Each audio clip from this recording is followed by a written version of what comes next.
Saat aku bersiap untuk sekolah di Universitas Pertahanan Nasional, tunanganku menatapku dengan dingin dan memperingatkanku.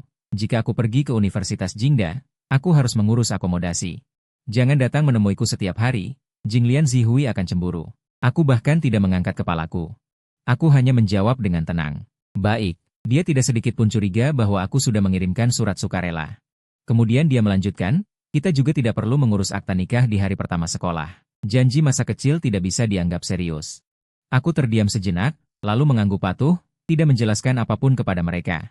Aku pergi ke Universitas Pertahanan Nasional yang berjarak ribuan mil dari rumah, dan aku sudah lama menyerah padanya. Aku tidak akan lagi memiliki harapan sekecil apapun padanya. Bagaimanapun, tujuannya sama denganku, yaitu benar-benar menyingkirkan satu sama lain dan tidak pernah bertemu lagi. Kemarin, aku pergi ke kantor kepala sekolah. Guru Chen, aku sudah memikirkannya. Aku berencana untuk belajar, tapi kuota di Universitas Peking akan diganti menjadi jurusan dekripsi di Universitas Pertahanan Nasional. Angin akhir musim gugur terasa dingin. Tubuhku yang sendirian terasa lebih dingin daripada musim gugur. Mataku sangat tegas. Guru Chen terdiam sejenak. Wah, aku senang kamu akhirnya tercerahkan. Aku pikir kamu akan menyerahkan kuota Universitas Peking kepada sepupumu untuk mendapatkan buku. Namun, jurusan dekripsi di Universitas Pertahanan Nasional sangat khusus. Kamu harus memiliki identitas yang jelas dan nama samaran. Apakah kamu sudah berdiskusi dengan keluargamu? Tidak perlu berdiskusi. Aku bisa memutuskan sendiri. Aku mendengar kata, keluarga, rasa sakit melintas di mataku, tapi dengan cepat mereda. Ketika aku benar-benar menghilang dari dunia mereka, mungkin aku tidak akan pernah kehilangan apapun lagi. Hanya karena sepupu kecilku tenggelam di sungai untuk menyelamatkanku. Orang tuaku menjemput sepupuku ke rumah dan berkata bahwa aku berutang satu nyawa padanya. Jadi aku harus mengalah.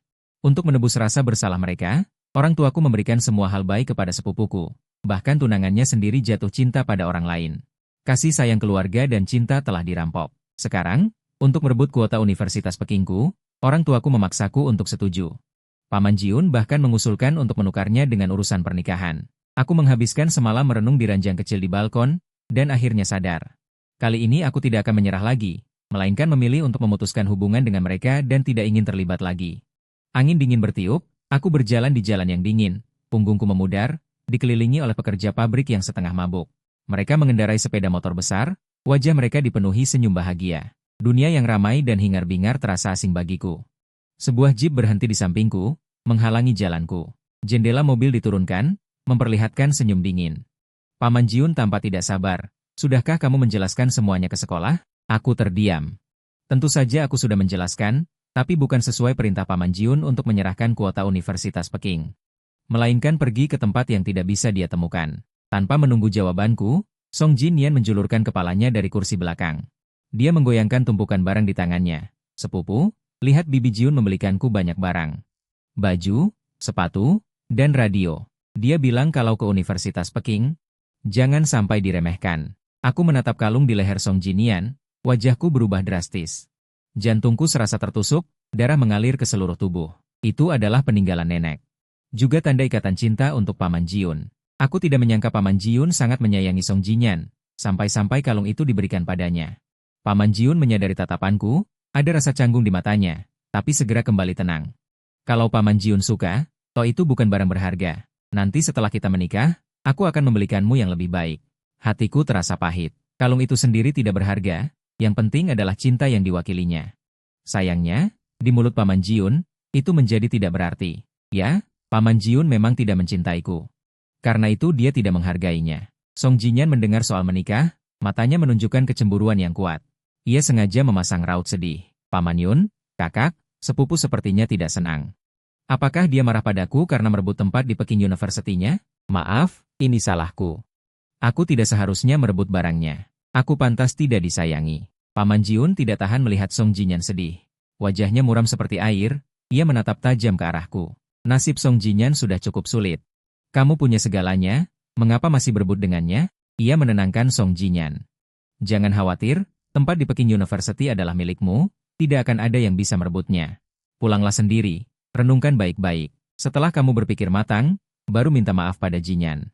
Kalau tidak, aku tidak akan memaafkanmu. Setelah itu, ia menginjak pedal gas dan pergi, hanya menyisakan debu. Di kursi belakang, Song Jinyan menunjukkan senyum mengejek padaku. Wajahnya dipenuhi rasa senang melihat kemalanganku. Aku terbatuk hebat karena tercekik debu. Lihat, Aku tidak berkata apa-apa, tidak melakukan apa-apa, tapi semuanya salah. Aku berdiri di sana cukup lama, sampai sehelai daun jatuh di bahuku. Pakaianku yang tipis terasa dingin menusuk tulang. Dulu, karena orang tuaku pilih kasih, aku tidak punya tempat tujuan. Paman Jiun berkata, dengan kehadirannya, dunia tidak akan terasa sepi. Sayangnya, bahkan wanita yang bilang akan selalu bersamaku ini pun telah berubah hati. Langit mendung. Aku tersenyum pahit. Orang tua pilih kasih, tunangan berkhianat. Aku tidak mau semuanya. Begitu aku sampai di rumah, aku mendengar suara tawa riang dari dalam. Aku mendongak melihat langit. Awan merah membara seperti wajah yang sangat ironis, mengejek sosokku yang kesepian dan terpuruk. Sejak orang tuaku membawa Song Jinyan pulang, aku merasa sangat tidak berarti. Hanya karena dia pernah menyelamatkanku. Aku harus selalu mengalah, mulai dari mainan, pakaian, sampai kasih sayang orang tua. Terakhir, bahkan tunangan pun tidak menginginkanku. Aku seperti hantu yang tersesat di waktu, berdiri diam di depan pintu. Tawa dari dalam seperti belati yang menusuk jantungku. Di depanku ada semangkuk nasi. Di dalamnya hanya ada beberapa sayuran hijau. Sedangkan di meja mereka, selain ikan, ada juga daging sapi. Sejak kecil, orang tuaku bilang sepupuku sedang tumbuh dan butuh nutrisi. Jadi mereka memberikan yang terbaik padanya. Memaksaku untuk mengerti, mengalah dalam memberi tempat duduk, mengalah dalam memberi makanan. Kini aku hanya bisa tinggal di kamar kecil yang reot di balkon. Makan sayuran sederhana. Tapi orang tuaku tidak pernah mempertimbangkan, aku hanya setengah tahun lebih tua dari Song Jinyan. Aku juga butuh nutrisi. Ibu melangkah maju, sengaja meletakkan sepotong daging ikan di mangkuku. Ia tersenyum. Ini masakan kesukaanmu, cepat duduklah. Aku datar saja. Bu, aku alergi ikan. Yang suka ikan itu sepupu. Ibu kali ini tidak menjawab dengan tidak sabar seperti biasanya, memarahiku, tapi menatap mataku.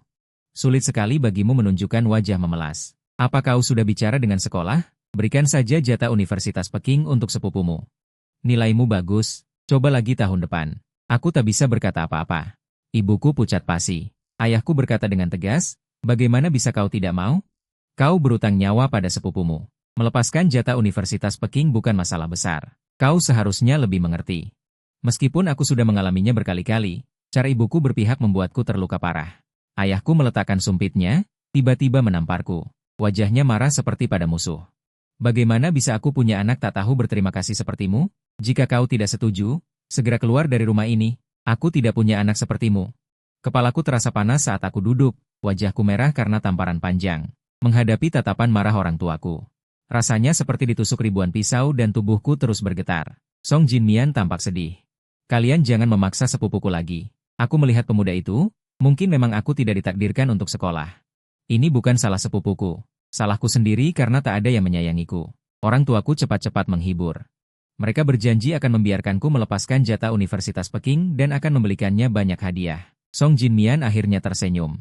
Melihatku yang pucat pasi, sepupu, aku tidak bermaksud merebut barangmu. Jika kau keberatan, aku bisa pergi. Ayahku sangat marah, menatapku dengan tajam. Sekarang kau puas? Kau membuat rumah kacau balau. Cepat minta maaf pada sepupumu. Aku mengusap darah di sudut bibirku, tatapanku menyapu semua orang. Sekelompok orang yang secara nominal memiliki hubungan darah ini. Saat ini malah memikirkan cara untuk memaksaku mati. Saat ayahku hendak memukul lagi, Ji Yunshu di sampingnya berbicara. Si Yuan sudah setuju melepaskan jatah Universitas Peking. Hari ini akan kuurus di sekolah. Wajah orang tuaku akhirnya mereda. Ibuku berpikir sejenak, lalu menatapku, syukurlah kau mengerti. Karena sepupumu akan kuliah, kau pergi bekerja saja. Cari uang kuliah untuknya. Ingat, ini hutangmu padanya. Aku menatap ibuku. Bagaimana wanita yang melahirkannya bisa mengucapkan kata-kata sekejam itu? Ibuku sepertinya tak peduli dengan reaksi anaknya. Dia memerintah dengan nada tak terbantahkan, setelah liburan musim panas, pergilah bekerja. Toh kau menganggur di rumah. Orang tuaku juga mengangguk setuju. Selanjutnya, keluarga mulai berdiskusi tentang bagaimana membantu Song Jinmian mengadakan pesta. Bagaimanapun, masuk Universitas Peking adalah masalah besar yang akan membawa kejayaan pada leluhur. Tak ada yang peduli padaku di samping sana, membuatku tak bisa bernapas. Spray yang sudah kupakai belasan tahun, hanya menutupi setengah tubuhku, lembab dan berjamur. Sebaliknya, Song Jinmian punya kamar yang luas dan terang. Di sampingnya ada berbagai mainan dan permen yang dibeli dari toko. Aku hanya bisa tidur di balkon sempit yang bocor, saat angin dan hujan. Salju di musim dingin, berlanjut selama 10 tahun. Musim panas yang panas. Tapi hatiku luar biasa dingin. Aku menatap langit malam, berpikir sebentar lagi sebulan. Aku bisa pergi dari tempat yang tak penuh cinta ini. Jika rumah ini tak membutuhkanku, maka aku akan lenyap selamanya. Malam itu, aku bermimpi masa kecilku. Orang tuaku memelukku erat, penuh kasih sayang. Paman Jiun, yang 2 tahun lebih tua dariku, mencubit pipiku yang kecil dan berkata, lucu sekali. Aku merasa tenggelam dalam air hangat, tak ingin bangun. Tapi saat Song Jinyan muncul seperti mimpi buruk, wajah orang tuaku memudar, berteriak padaku. Paman Jiun juga menjauhiku, semakin jauh. Aku menangis berkata, ayah, ibu, kakak, jangan tinggalkan aku. Aku berlari sekuat tenaga. Tapi di bawah kakiku jurang yang dalam. Aku jatuh, dikelilingi keputusasaan dan rasa sakit. Aku tak bisa berjuang. Sementara orang tuaku dan Paman Jiun tak menoleh, mereka berjalan menjauh bersama Song Jinyan. Aku terdiam selamanya dalam kegelapan tanpa akhir. Suara kembang api membangunkanku. Aku membuka mata. Dulu kukira aku takkan sedih lagi untuk mereka, tapi di lubuk hati aku merindukan kasih sayang dan pengakuan. Syukurlah itu hanya mimpi. Sebuah jeep masuk ke halaman. Melihat pria jangkung yang turun, aku segera turun. Xiu Yuan, kudengar kau diterima di Peking University. Bagus. Pria jangkung itu adalah ayah angkat Paman Jiun. Dia punya urusan lama dengan keluarga kami. Dia pernah diselamatkan oleh ayahku. Jadi kami menjodohkan mereka sejak kecil. Ji Jiangwo adalah satu-satunya orang yang tulus padaku. Ji Jiangwo membelai kepalaku. Memandang putrinya di sampingnya, lalu mengangguk. Setidaknya kau tahu diri. Tahu merayakan Xiu Yuan dengan kembang api. Paman Jiun mengerutkan kening. Ayah, ini bukan untuk Xiu Yuan. Xiu Yuan tidak mau kuliah. Dia menyerahkan tempatnya di Peking University kepada Jin Nian. Jin Nian akan belajar dengan rajin dan tidak akan mengecewakan harapan semua orang. Wajah Ji Jiangwo sedikit berubah. Dia hendak memarahi, tapi aku menghentikannya. Paman, Xiu Yuan baru saja pulang. Istirahatlah dulu. Aku akan jelaskan nanti. Aku tidak ingin Ji Jiangwo bertanya-tanya, atau membocorkan urusan pendaftaran rahasia di Universitas Pertahanan Nasional. Aku hanya ingin pergi dengan tenang, tidak ingin terlibat terlalu banyak dengan mereka. Wajah Ji Jiangwo sedikit berubah. Melirik putrinya, lalu pergi dengan marah. Yang tersisa hanya aku dan Paman Jiun. Paman Jiun tanpa ekspresi. Tentang urusan akta nikah, jangan katakan dulu pada ayahku. Juga soal menyerahkan tempat di Peking University, sebaiknya kau punya penjelasan yang pantas. Paham? Aku menunduk dan mengangguk, tanpa reaksi. Paman Jiun, demi membantu Song Jinyan masuk Peking University. Bersedia menikah dengan orang yang tak dicintainya, sungguh mulia. Jinyan masih muda. Tak bisa menerima guncangan. Sebaiknya kau jangan menyebut soal akta nikah di depannya. Dan soal permintaan maaf kemarin. Kenapa belum ada tanggapan? Sebelum aku sempat bicara, Paman Jiun mendesak. Tahun depan dia akan masuk Peking University. Beri dia beberapa tiket kereta dan bus sebagai ucapan selamat yang tulus. Melihat Paman Jiun selalu memikirkan Song Jinyan, hatiku terasa berat seperti tertimpa batu, tak bisa bernapas. Menurutmu, masih adakah perhatian lain yang kumiliki selain cintamu dan orang tua? Dia kekurangan hal-hal itu. Paman Jiun tertegun. Baru saat itulah dia teringat situasiku, ekspresinya menunjukkan sedikit kerumitan. Jangan khawatir, karena sudah berjanji akan menikah denganmu, aku tidak akan mengingkarinya. Paman Jiun hanya bisa menghiburku dengan pernikahan. Bibiun, apakah kau benar-benar akan menikah dengan sepupu? Wajah Paman Jiun berubah drastis, dia menoleh tajam ke arah pintu rumah. Song Jinyan bersandar di kusen pintu, wajahnya pucat pasi, ekspresinya menjadi sangat kesakitan. Bukan begitu, Paman Jiun belum sempat menjelaskan. Song Jinyan menjadi gila, membenturkan kepalanya ke dinding, wajahnya penuh kesakitan. Aku tidak mau kakak menikah dengan sepupu. Aku juga suka kakak. Song Jinyan terlihat sangat kesakitan. Paman Jiun panik, dia mendorongku menjauh, maju dan memeluk Song Jinyan. Orang tua mereka juga ikut keluar. Melihat keadaan Song Jinyan, mereka semua berubah warna. Ketiganya dengan cepat membawa Song Jinyan ke mobil, menuju rumah sakit. Sebelum pergi, Paman Jiun melirikku dengan dingin, tatapannya sangat dingin. Sudah lihat, kau sengaja memprovokasi Tuan Jin, kan? Aku tidak menyangka kau begitu licik. Menyadari tatapan jijik dan benci Paman Jiun, dadaku terasa seperti dihantam palu godam. Apa yang diinginkan Tuan Song Jin? Tunjukkan saja sedikit kesedihan. Seluruh keluarga harus mengelilinginya. Semua kesalahan adalah kesalahanku. Wajah marah Paman Jiun terus berkelebat di benakku. Aku berkata pada diri sendiri, jangan lagi sedih untuk wanita yang tidak mencintaiku. Tapi hatiku masih sangat sakit. Trik kecil Tuan Song Jin itu. Entah sejak kapan. Paman Jiun berubah. Dari membenci Song Jinyan, perlahan menjadi merasa kasihan. Song Jinyan seperti kutukan bagiku. Selalu bisa merebut segalanya dariku. Aku melihat mobil yang menjauh dengan dingin. Ini terakhir kalinya aku merasa sedih untuk Paman Jiun. Dan terakhir kalinya aku merasa sedih untuk rumah tanpa kehangatan ini. Mulai sekarang, aku akan hidup untuk diriku sendiri. Menggunakan masa mudaku untuk membangun negara. Aku kembali ke rumah. Mulai merapikan balkon kecil. Kotak-kotak berantakan di dalamnya menyimpan semua hadiah yang diberikan Paman Jiun. Dari mainan yang menggosokku sampai daun musim gugur yang kecil, aku menganggap hadiah dari Paman Jiun sebagai harta. Kebetulan dia melihat pemandangan ini. Dia melihat kayu yang terbakar, ekspresinya berubah drastis. Sebuah rasa ingin tahu yang kuat muncul di hatinya. Nada suara Paman Jiun terdengar sedikit bergetar, dia menatapku tak percaya. Xiu Yuan, ini hadiah-hadiah yang kuberi padamu. Kenapa kau membakarnya? Seolah ada sesuatu yang lepas kendali, membuatnya panik tanpa alasan. Aku menatap kayu yang terbakar.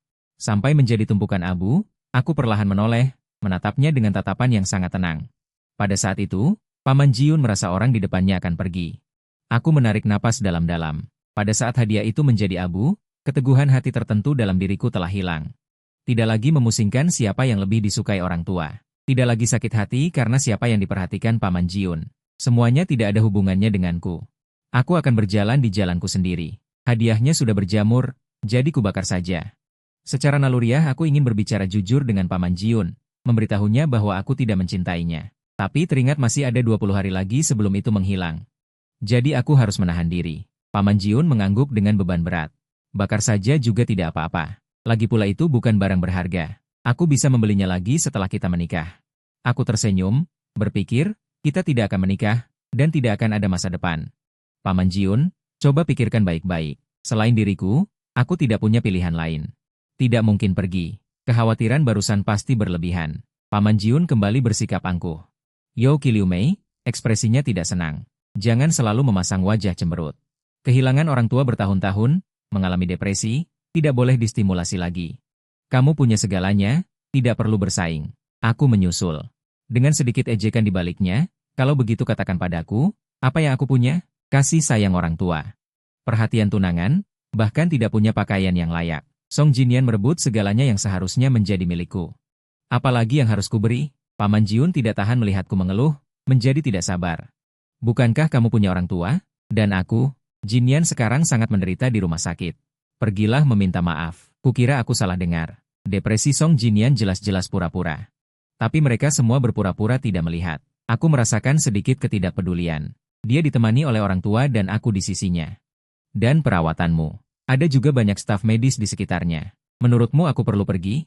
Paman Jiun marah. Kenapa kamu tidak punya sedikit rasa simpati? Depresi Jinyan adalah kesalahanmu. Bagaimanapun, sebagai sepupu, kamu harus lebih murah hati. Sampai sekarang kamu belum menyadari kesalahanmu.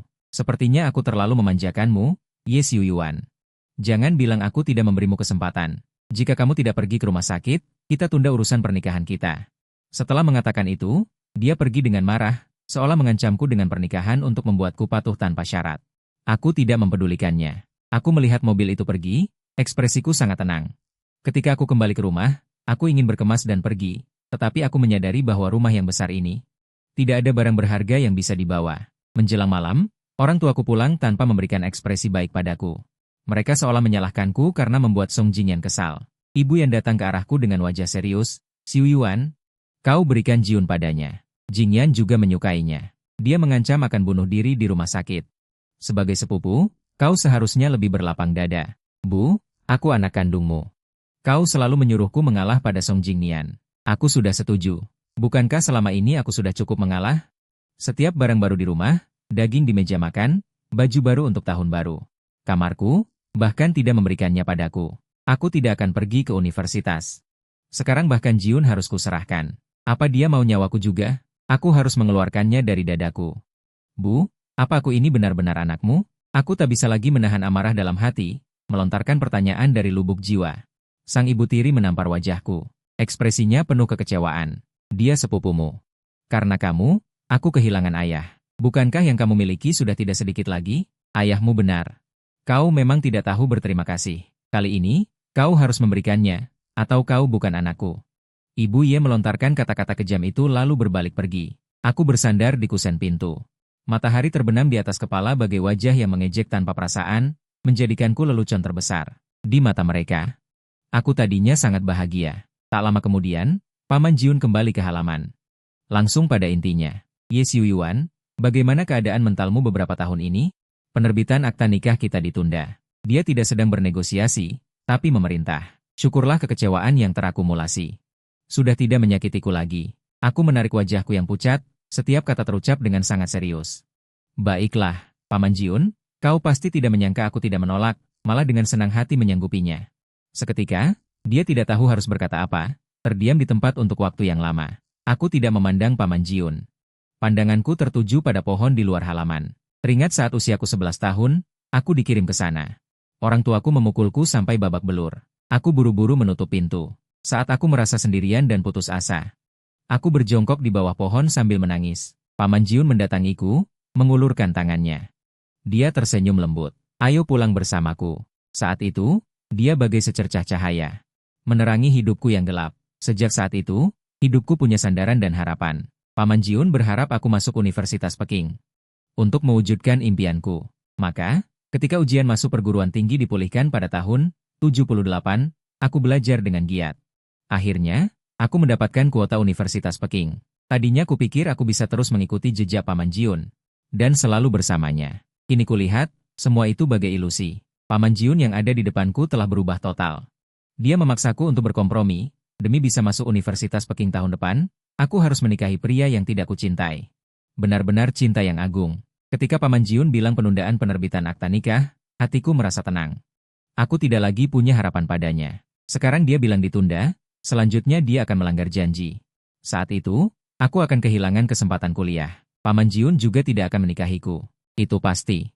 Syukurlah aku tidak menyerah kuota Universitas Peking. Dalam 20 hari lebih, aku akan meninggalkan tempat menyakitkan ini, menuju Universitas Pertahanan Nasional, dan memutuskan hubungan sepenuhnya dengan mereka. Xiu Yuan, jangan terlalu memikirkannya. Aku sudah berjanji padamu, pasti akan kulakukan.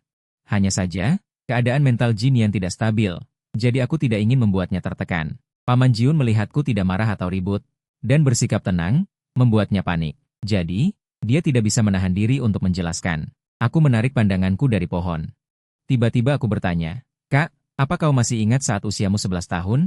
Di bawah pohon wutong, apa yang kau janjikan padaku? Paman Jiun menundukkan kepalanya dengan sedih. Sepertinya teringat sesuatu, sedikit rasa malu melintas di wajahnya. Tapi sebelum dia bisa bicara, seorang penjaga maju, ekspresi mereka campur aduk. Kabar datang dari rumah sakit, dia melukai dirinya lagi. Paman Jiun mengerutkan kening. Tidak bisa menunggu lebih lama, aku berbalik dan berlari ke mobil, melihat jeep yang menjauh. Aku kembali ke kamar. Balkon sempit itu sebenarnya tidak ada apa-apanya. Membakar hadiah dari Paman Jiun, selain beberapa potong pakaian usang. Sepertinya selain nyawaku sendiri, orang tuaku tidak memberiku apapun. Dulu mereka memberi banyak. Tapi semuanya kuberikan pada Song Jinyan beberapa tahun lalu. Paman Jiun pergi selama seminggu. Selama beberapa hari ini, orang tuaku dan dia dirawat di rumah sakit menjaga Song Jinyan. Aku senang bisa santai, tidak perlu melihat wajah jijik Song Jinyan lagi, juga tidak perlu menghadapi orang tua yang pilih kasih. Aku mencari Ji Jiangwo, berharap bisa melatih tubuhku dan beradaptasi dengan Universitas Pertahanan Nasional lebih awal. Karena aku memutuskan untuk mengambil jurusan intelijen, di masa depan aku akan menghadapi banyak bahaya. Ji Jiangwo tidak banyak berpikir. Merasa aku bersemangat, jadi dia mengajariku tanpa ragu. Seminggu lagi berlalu. Hari ini aku sedang berolahraga di halaman, badanku penuh keringat tapi semangatku membara. Aku memotong rambutku menjadi cepat. Dulu Paman Jiun bilang dia suka anak laki-laki yang berjiwa seni, jadi aku membiarkannya bergaya sastra. Sekarang aku hidup hanya untuk diriku sendiri. Setelah memotong rambut, sepertinya aku berubah. Ji Jiangwo melihatnya dan merasa sangat tersentuh. Inilah aura seorang prajurit. Ji Jiangwo tidak tahu mengapa aku berolahraga, tapi dia samar-samar menebak sesuatu. Jadi dia tidak membongkarnya. Urusan anak muda, biarkan mereka menyelesaikannya sendiri. Sebaliknya, tetangga sebelah, teman baikku, pilih kasihnya agak berlebihan. Dia sering bertugas di luar, jadi sulit untuk ikut campur. Jika aku butuh bantuan, aku tidak keberatan menawarkan bantuan. Kehidupan yang tenang. Akhirnya terganggu oleh kepulangan Song Jinyan. Aku sedang melakukan kuda-kuda di halaman, ketika aku mendongak dan melihat orang tuaku dan Paman Jiun mengelilingi Song Jinyan, berbicara dan tertawa saat memasuki halaman. Song Jinyan bersandar pada Paman Jiun, hubungan mereka sangat mesra. Orang tuaku di samping berpura-pura tidak melihat. Malah senang melihatnya. Paman Jiun juga tidak menolak, hanya merasakan tatapanku datang. Baru teringat sesuatu, lalu buru-buru mendorongnya. Song Jinyan langsung tidak senang. Kakak, apa kau jijik padaku? Paman Jiun terlihat canggung. Hanya bisa terus membiarkan Song Jinyan bersandar. Song Jinyan masuk rumah, melirikku. Matanya penuh provokasi dan ejekan. Aku tetap tenang, seolah keempat orang itu tidak ada hubungannya denganku. Aku fokus berlatih. Waktu berlalu tanpa terasa 1 jam. Aku selesai berolahraga. Aku menghela napas panjang. Angin sepal-sepal menerpa sebentar. Aku menutup mata. Menikmati sedikit ketenangan di halaman Universitas Pertahanan Nasional. Tiba-tiba terdengar suara bergetar di belakangku. Aku membuka mata dan melihat Ji Yunshu memegang majalah. Sekilas panik melintas di mata Maozi. Ji Yunshu menemani Song Jinian kembali ke kamar. Secara tidak sengaja, aku melihat majalah Universitas Pertahanan Nasional tergeletak di ranjang kecil di balkon. Perasaan yang sangat gelisah muncul di hatiku. Jadi aku segera turun untuk bertanya, mengapa kamu membaca materi Universitas Pertahanan Nasional? Menghadapi pertanyaan Ji Yunshu, aku tetap tenang dan tidak langsung menjelaskan, melainkan mengambil handuk untuk menyeka keringat. Bicaralah, Ji Yunshu menggenggam tanganku. Tubuhnya sedikit gemetar, seolah kehilangan sesuatu yang paling penting. Aku dengan lembut memisahkan tangan yang tak terhitung jumlahnya yang ingin kugenggam. Dulu, saat itu, hatiku tidak beriak sedikit pun. Aku tersenyum dan berkata, aku hanya melihat-lihat. Ji Yunshu menatap mataku. Melihat aku sepertinya tidak berbohong dan tidak mungkin berbohong padanya. Dia mengangguk dan mendengus. Sebenarnya tidak ada yang menarik untuk dilihat. Dengan kondisi fisikmu, kamu tidak cocok untuk Universitas Pertahanan Nasional. Lebih baik belajar dengan baik dan ikuti ujian masuk perguruan tinggi lagi tahun depan. Bagaimanapun, nilaimu bagus, masih ada kesempatan. Aku bertanya dengan ragu, menurutmu, apakah aku masih punya kesempatan? Orang tua meminta aku pergi bekerja paruh waktu setelah liburan musim panas untuk mencari uang. Kuliah sebentar lalu pergi. Wajah Ji Yunshu berubah. Dia merasa aku kekanak-kanakan dan merasa bersalah padaku. Nada suaranya melembut. Jangan khawatir, aku tidak akan membiarkanmu pergi bekerja paruh waktu. Masalah uang tidak perlu dikhawatirkan. Aku sudah menyiapkan sejumlah uang yang cukup untuk Song Jinian kuliah. Aku tersenyum sinis. Lihat, Ji Yunshu sangat baik pada Song Jinian. Selalu memikirkan segalanya. Tidak hanya memaksaku menyerahkan kursi Universitas Peking, tetapi juga menyiapkan biaya kuliah. Harus kukatakan, keluarga itu benar-benar bahagia. Aku tentu saja bisa melihat kegelisahan di hati Ji Yunshu. Tetapi aku tidak berpikir itu karena cintanya padaku. Hanya sedikit merasa bersalah. Aku yakin jika Song Jinian, orang tua yang pilih kasih memaksaku bekerja mencari uang, Ji Yunshu juga akan diam. Untungnya, aku sudah lama tidak peduli. Ji Yunshu melihatku diam dan mengira aku cemburu. Dia ingin membelai kepalaku, dan akhirnya menyadari bahwa aku memotong rambutku menjadi cepat, sangat berbeda dari penampilan seniman sebelumnya. Aku tidak tahu mengapa. Aku yang ada di depannya jelas masih di sana. Tetapi seolah-olah dia akan menghilang. Dia sudah merasa kehilangan kendali. Pu Yunzhou, aku akan menikah denganmu. Percayalah, hanya butuh waktu dan akan tertunda. Ji Yunshu berkata dengan tegas, tidak dapat disangkal. Dulu, aku pasti akan sangat bersemangat, tetapi kali ini aku hanya mendengus pelan. Ekspresi tenang dan acuh tak acuh. Membuat Ji Yunshu semakin bingung. Di balkon lantai 2, Song Jinian sedang melihat kedua orang di bawah. Matanya memancarkan kebencian yang mendalam. Aku tidur sangat awal malam itu. Selain tidak ingin melihat orang tua yang pilih kasih dan perhatian yang tidak bijaksana dari Song Jinian, juga karena kelelahan latihan di siang hari. Keesokan paginya, aku pergi ke sekolah. Di kantor kelas, aku melihat seorang pria gagah berani berseragam militer, memancarkan aura baja. Orang itu membuat orang secara tidak sadar merasa suka. Dia memperkenalkan dirinya sebagai guru dari jurusan dekripsi di Universitas Pertahanan Nasional. Selain misi, aku juga akan diantar ke sekolah. Jurusan dekripsi di Universitas Pertahanan sangat khusus. Termasuk kelompok awal, jadi tidak perlu melalui prosedur normal, dan tidak ada surat pemberitahuan. Guru dari Universitas Pertahanan akan membuka segel secara pribadi untuk membawaku ke tempat pelatihan yang misterius. Lakukan pekerjaan transisi dengan baik. Guru dari Universitas Pertahanan berkata, seminggu lagi dia akan datang menjemputku di sekolah. Aku sedang dalam perjalanan pulang. Mengingat penampilan guru Universitas Pertahanan berseragam bela diri, aku sangat merindukannya. Nanti aku akan belajar dengan baik. Saat aku masuk perguruan tinggi, negara ini akan menjadi seperti ini juga. Keluarga memang dingin, tanpa sedikit pun cinta. Tapi aku mendapatkan kembali harapan, menantikan hari aku pergi ke Universitas Pertahanan. Saat aku kembali ke halaman, langit sudah gelap. Orang tuaku entah pergi kemana. Aku kembali ke kamar. Aku melihat Song Jinian duduk di ranjang kecilku, menatapku dengan tatapan yang sangat tajam. Sepupuku. Sepertinya kakak lebih menyukaiku. Song Jinian mengejekku secara pribadi. Lihat, selama aku menginginkannya, semua barangmu adalah milikku. Jadi mengapa kamu masih harus tinggal di rumah ini? Mengapa tidak cepat mati saja? Aku sudah punya harapan baru. Aku sama sekali tidak peduli dengan provokasi Song Jinian. Song Jinian mengira dia bisa membuatku marah dan memaksaku gila seperti dulu. Melihatku kesakitan di tanah, dia tertawa sangat liar. Tapi saat ini, ekspresiku tenang. Dia seperti meninju kapas. Wajahnya menjadi jelek. Song Jinyan tidak suka perasaan ini. Mengingat keheningan Ji Yunshu di bawah tangga pada siang hari, dia menjadi sangat iri dan marah. Bahkan jika dia melukai dirinya sendiri. Ji Yunshu hanya menunda kepemilikanku, tidak benar-benar memilikinya. Makanya dia tidak tahan untuk memprovokasi. Tapi sikapku membuatnya semakin iri. Song Jinyan, dengan sedikit kegilaan, menarikku. Suaranya dingin. Katakan, jika kamu mendorongku jatuh karena iri hati. Siapa yang akan mereka percayai? Wajahku pucat pasi. Aku baru saja akan melepaskan diri. Tapi aku didorong jatuh oleh Song Jinyan. Tolong, jangan bunuh aku. Song Jinyan pertama-tama membenturkan kepalanya ke dinding, membuat wajahnya berdarah, lalu berlari ke bawah. Terbaring di sampingku. Aku jatuh dari lantai 2, tubuhku menghantam lantai dengan keras. Aku sakit sampai tidak bisa bernapas. Jeritan Song Jinyan segera menarik perhatian orang tua dan Paman Jiun. Mereka bertiga datang dengan cepat. Aku tidak menyangka hatimu begitu kejam, ingin membunuh orang karena iri. Kamu lebih jahat daripada elemen buruk. Aku tidak punya anak sepertimu. Mata ayahku memerah. Melihat putranya seperti musuh, dia menendangnya dengan keras. Ibu yang jahat memegangi Song Jinyan. Menangis sedih. Maaf, aku hanya keluar sebentar. Aku tidak menyangka akan menyebabkan kesalahan besar. Jinyan, bertahanlah. Aku akan membawamu ke rumah sakit.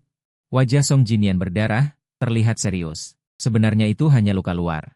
Dia berteriak minta tolong kepada orang tua dan Paman Jinyun, tapi di luar jangkauan mereka bertiga, dia menatapku dengan seringai kejam. Aku jatuh dari lantai 2, lukaku jauh lebih parah darinya. Aku tidak bisa bicara, dan setelah ditendang beberapa kali, tubuhku melengkung seperti udang. Tapi rasa sakit fisik tidak sebanding dengan luka di hati. Orang tuaku tidak pernah mempercayaiku. Bahkan jika aku menjelaskan, itu tidak akan berguna. Mereka tanpa syarat mempercayai Song Jinyan. Butuh beberapa menit sebelum aku bisa berdiri. Wajahku pucat pasi, tubuhku tak terkendali gemetar. Aku tak bisa menahan diri untuk melihat ke arah Paman Jinyun yang penuh kekecewaan. Song Jinyan menangis tersedu-sedu, "Sepupu, maafkan aku. Aku seharusnya tidak mengganggumu, memintamu menemaniku. Aku tahu kau membenciku. Jika kematianku bisa membuatmu bahagia, hidup ini akan kuberikan padamu. Bahkan jika aku menyerahkan orang tua dan Paman Jinyun, aku tidak menginginkan lagi kerabat sampah ini." Mengapa Song Jinyan terus menjebakku? Paman Jinyun menamparku. Wajah cantikku membeku dingin. Aku sudah bilang aku akan mendaftar. Mengapa kau menyakiti Paman Jinyun? Dia sudah sangat sedih. Apa kau benar-benar memaksanya sampai mati? Ada bekas tamparan di wajahku, darah menetes dari sudut bibirku. Aku menatap Paman Jinyun dengan kosong. Sama seperti orang tuaku, dia tanpa syarat percaya pada Song Jinyan. Di mata mereka, aku adalah orang yang paling jahat. Aku awalnya ingin menjelaskan sedikit kepada Paman Jinyun. Kukira dia setidaknya akan ragu. Sekarang sepertinya tidak perlu. Paman Jinyun menggelengkan kepala. Ekspresinya penuh kekecewaan. Bagaimana aku bisa membiarkanmu menikah denganku jika kau melakukan apa saja? Ye Xiuyuan, kau benar-benar mengecewakan. Ketiganya tidak melihatku lagi. Mereka membawa Song Jinyan ke rumah sakit. Song Jinyan menoleh dan tersenyum padaku. Senyumannya seperti iblis dari neraka. Hingga mobil menghilang, aku tak bisa bertahan lagi. Aku memuntahkan darah dan jatuh ke tanah. Malam semakin larut, jalanan dingin. Aku bangun. Tubuhku terasa mati rasa. Aku berjuang untuk pulang dan beristirahat di jendela selama beberapa jam. Baru kemudian aku sedikit pulih. Mengoleskan obat, malam dingin seperti air, tapi tidak sedingin hatiku yang membeku. Perbuatan orang tua dan Paman Jinyun seperti pisau tajam yang menembus lubang besar di jantungku. Dunia spiritualku yang sudah hancur kembali runtuh. Aku seperti anak anjing terluka yang meringkuk di balkon gelap, meratapi lukaku. Air mataku sudah kering, perasaanku sudah mati rasa. Hanya ada tawa tanpa jiwa. Aku hanya berharap waktu berlalu dengan cepat. Aku tidak ingin berada di rumah sedetik pun. Rumah yang dingin dan tak berperasaan ini seperti mulut menganga yang siap menelanku kapan saja. Aku berbaring di tempat tidur menatap langit malam. Aku sangat merindukan nenekku yang sudah meninggal. Di dunia ini, selain nenek, tidak ada lagi yang benar-benar mencintaiku. Dalam keadaan linglung, aku tertidur, tetapi dibangunkan oleh sepanci air dingin. Sebelum aku membuka mata, aku ditarik dengan kuat oleh kekuatan besar dan diseret ke ruang tamu. Orang tua dan Paman Jinyun kembali bersama Song Jinyan. Meskipun itu hanya luka ringan, bagi mereka, perbuatanku tidak dapat dimaafkan. Ibuku menendangku dengan keras, wajahnya muram. Ye Xiuyuan, berlutut sekarang dan minta maaf pada Jin Mian. Jika kau tidak mendapat maaf, kau bukan bagian dari keluargaku.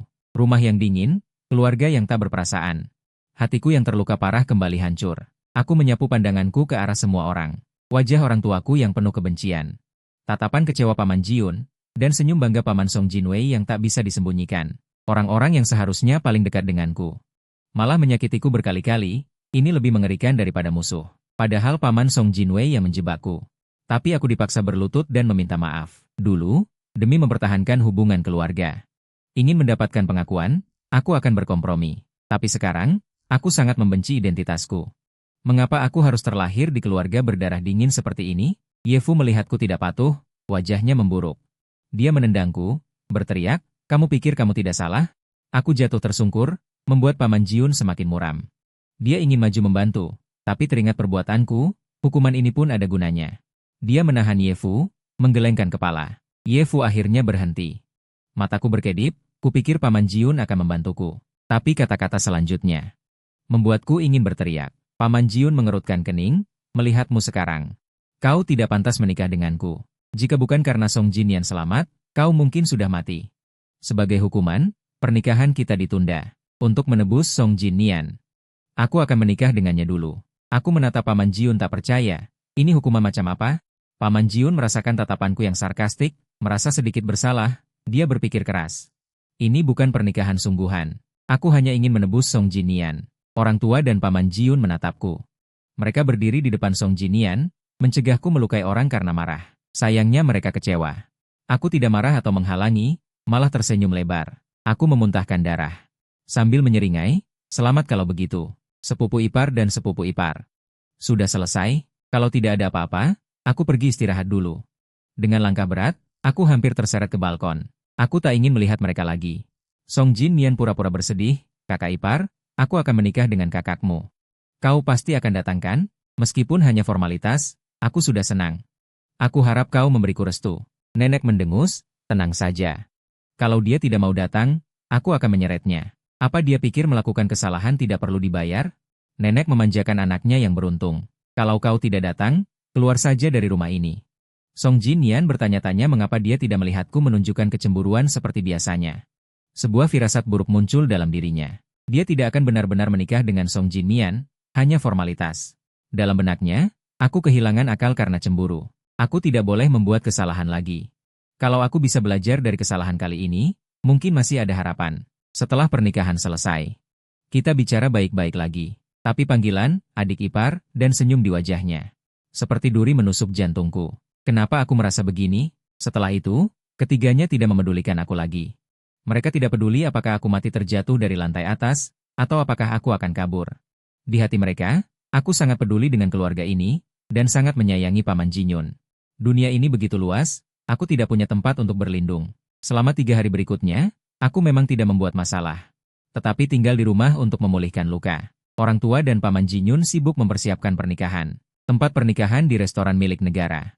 Bagi orang pada masa itu adalah tindakan yang sangat mewah. Tetapi demi membuat Song Jinyun bahagia, orang tuaku menguras harta benda keluarga. Dan mengerahkan segala upaya. Waktu pernikahan tiba, aku segera membereskan barang-barangku. Menunggu guru dari Universitas Pertahanan Nasional datang menjemput. Orang tua dan Song Jinyun sudah pergi ke restoran milik negara untuk menyambut tamu. Paman Jinyun, karena dia seorang tentara, tidak mengenakan gaun pengantin. Dia berjalan ke arahku, "Xiu Yuan, temani aku sebentar." Aku dan Jinyun hanya melakukan upacara, bukan mendaftar resmi. "Jangan khawatir. Aku akan tetap menikahimu." Wajahku tenang, aku hanya mengangguk pelan. Paman Jinyun menghela napas lega.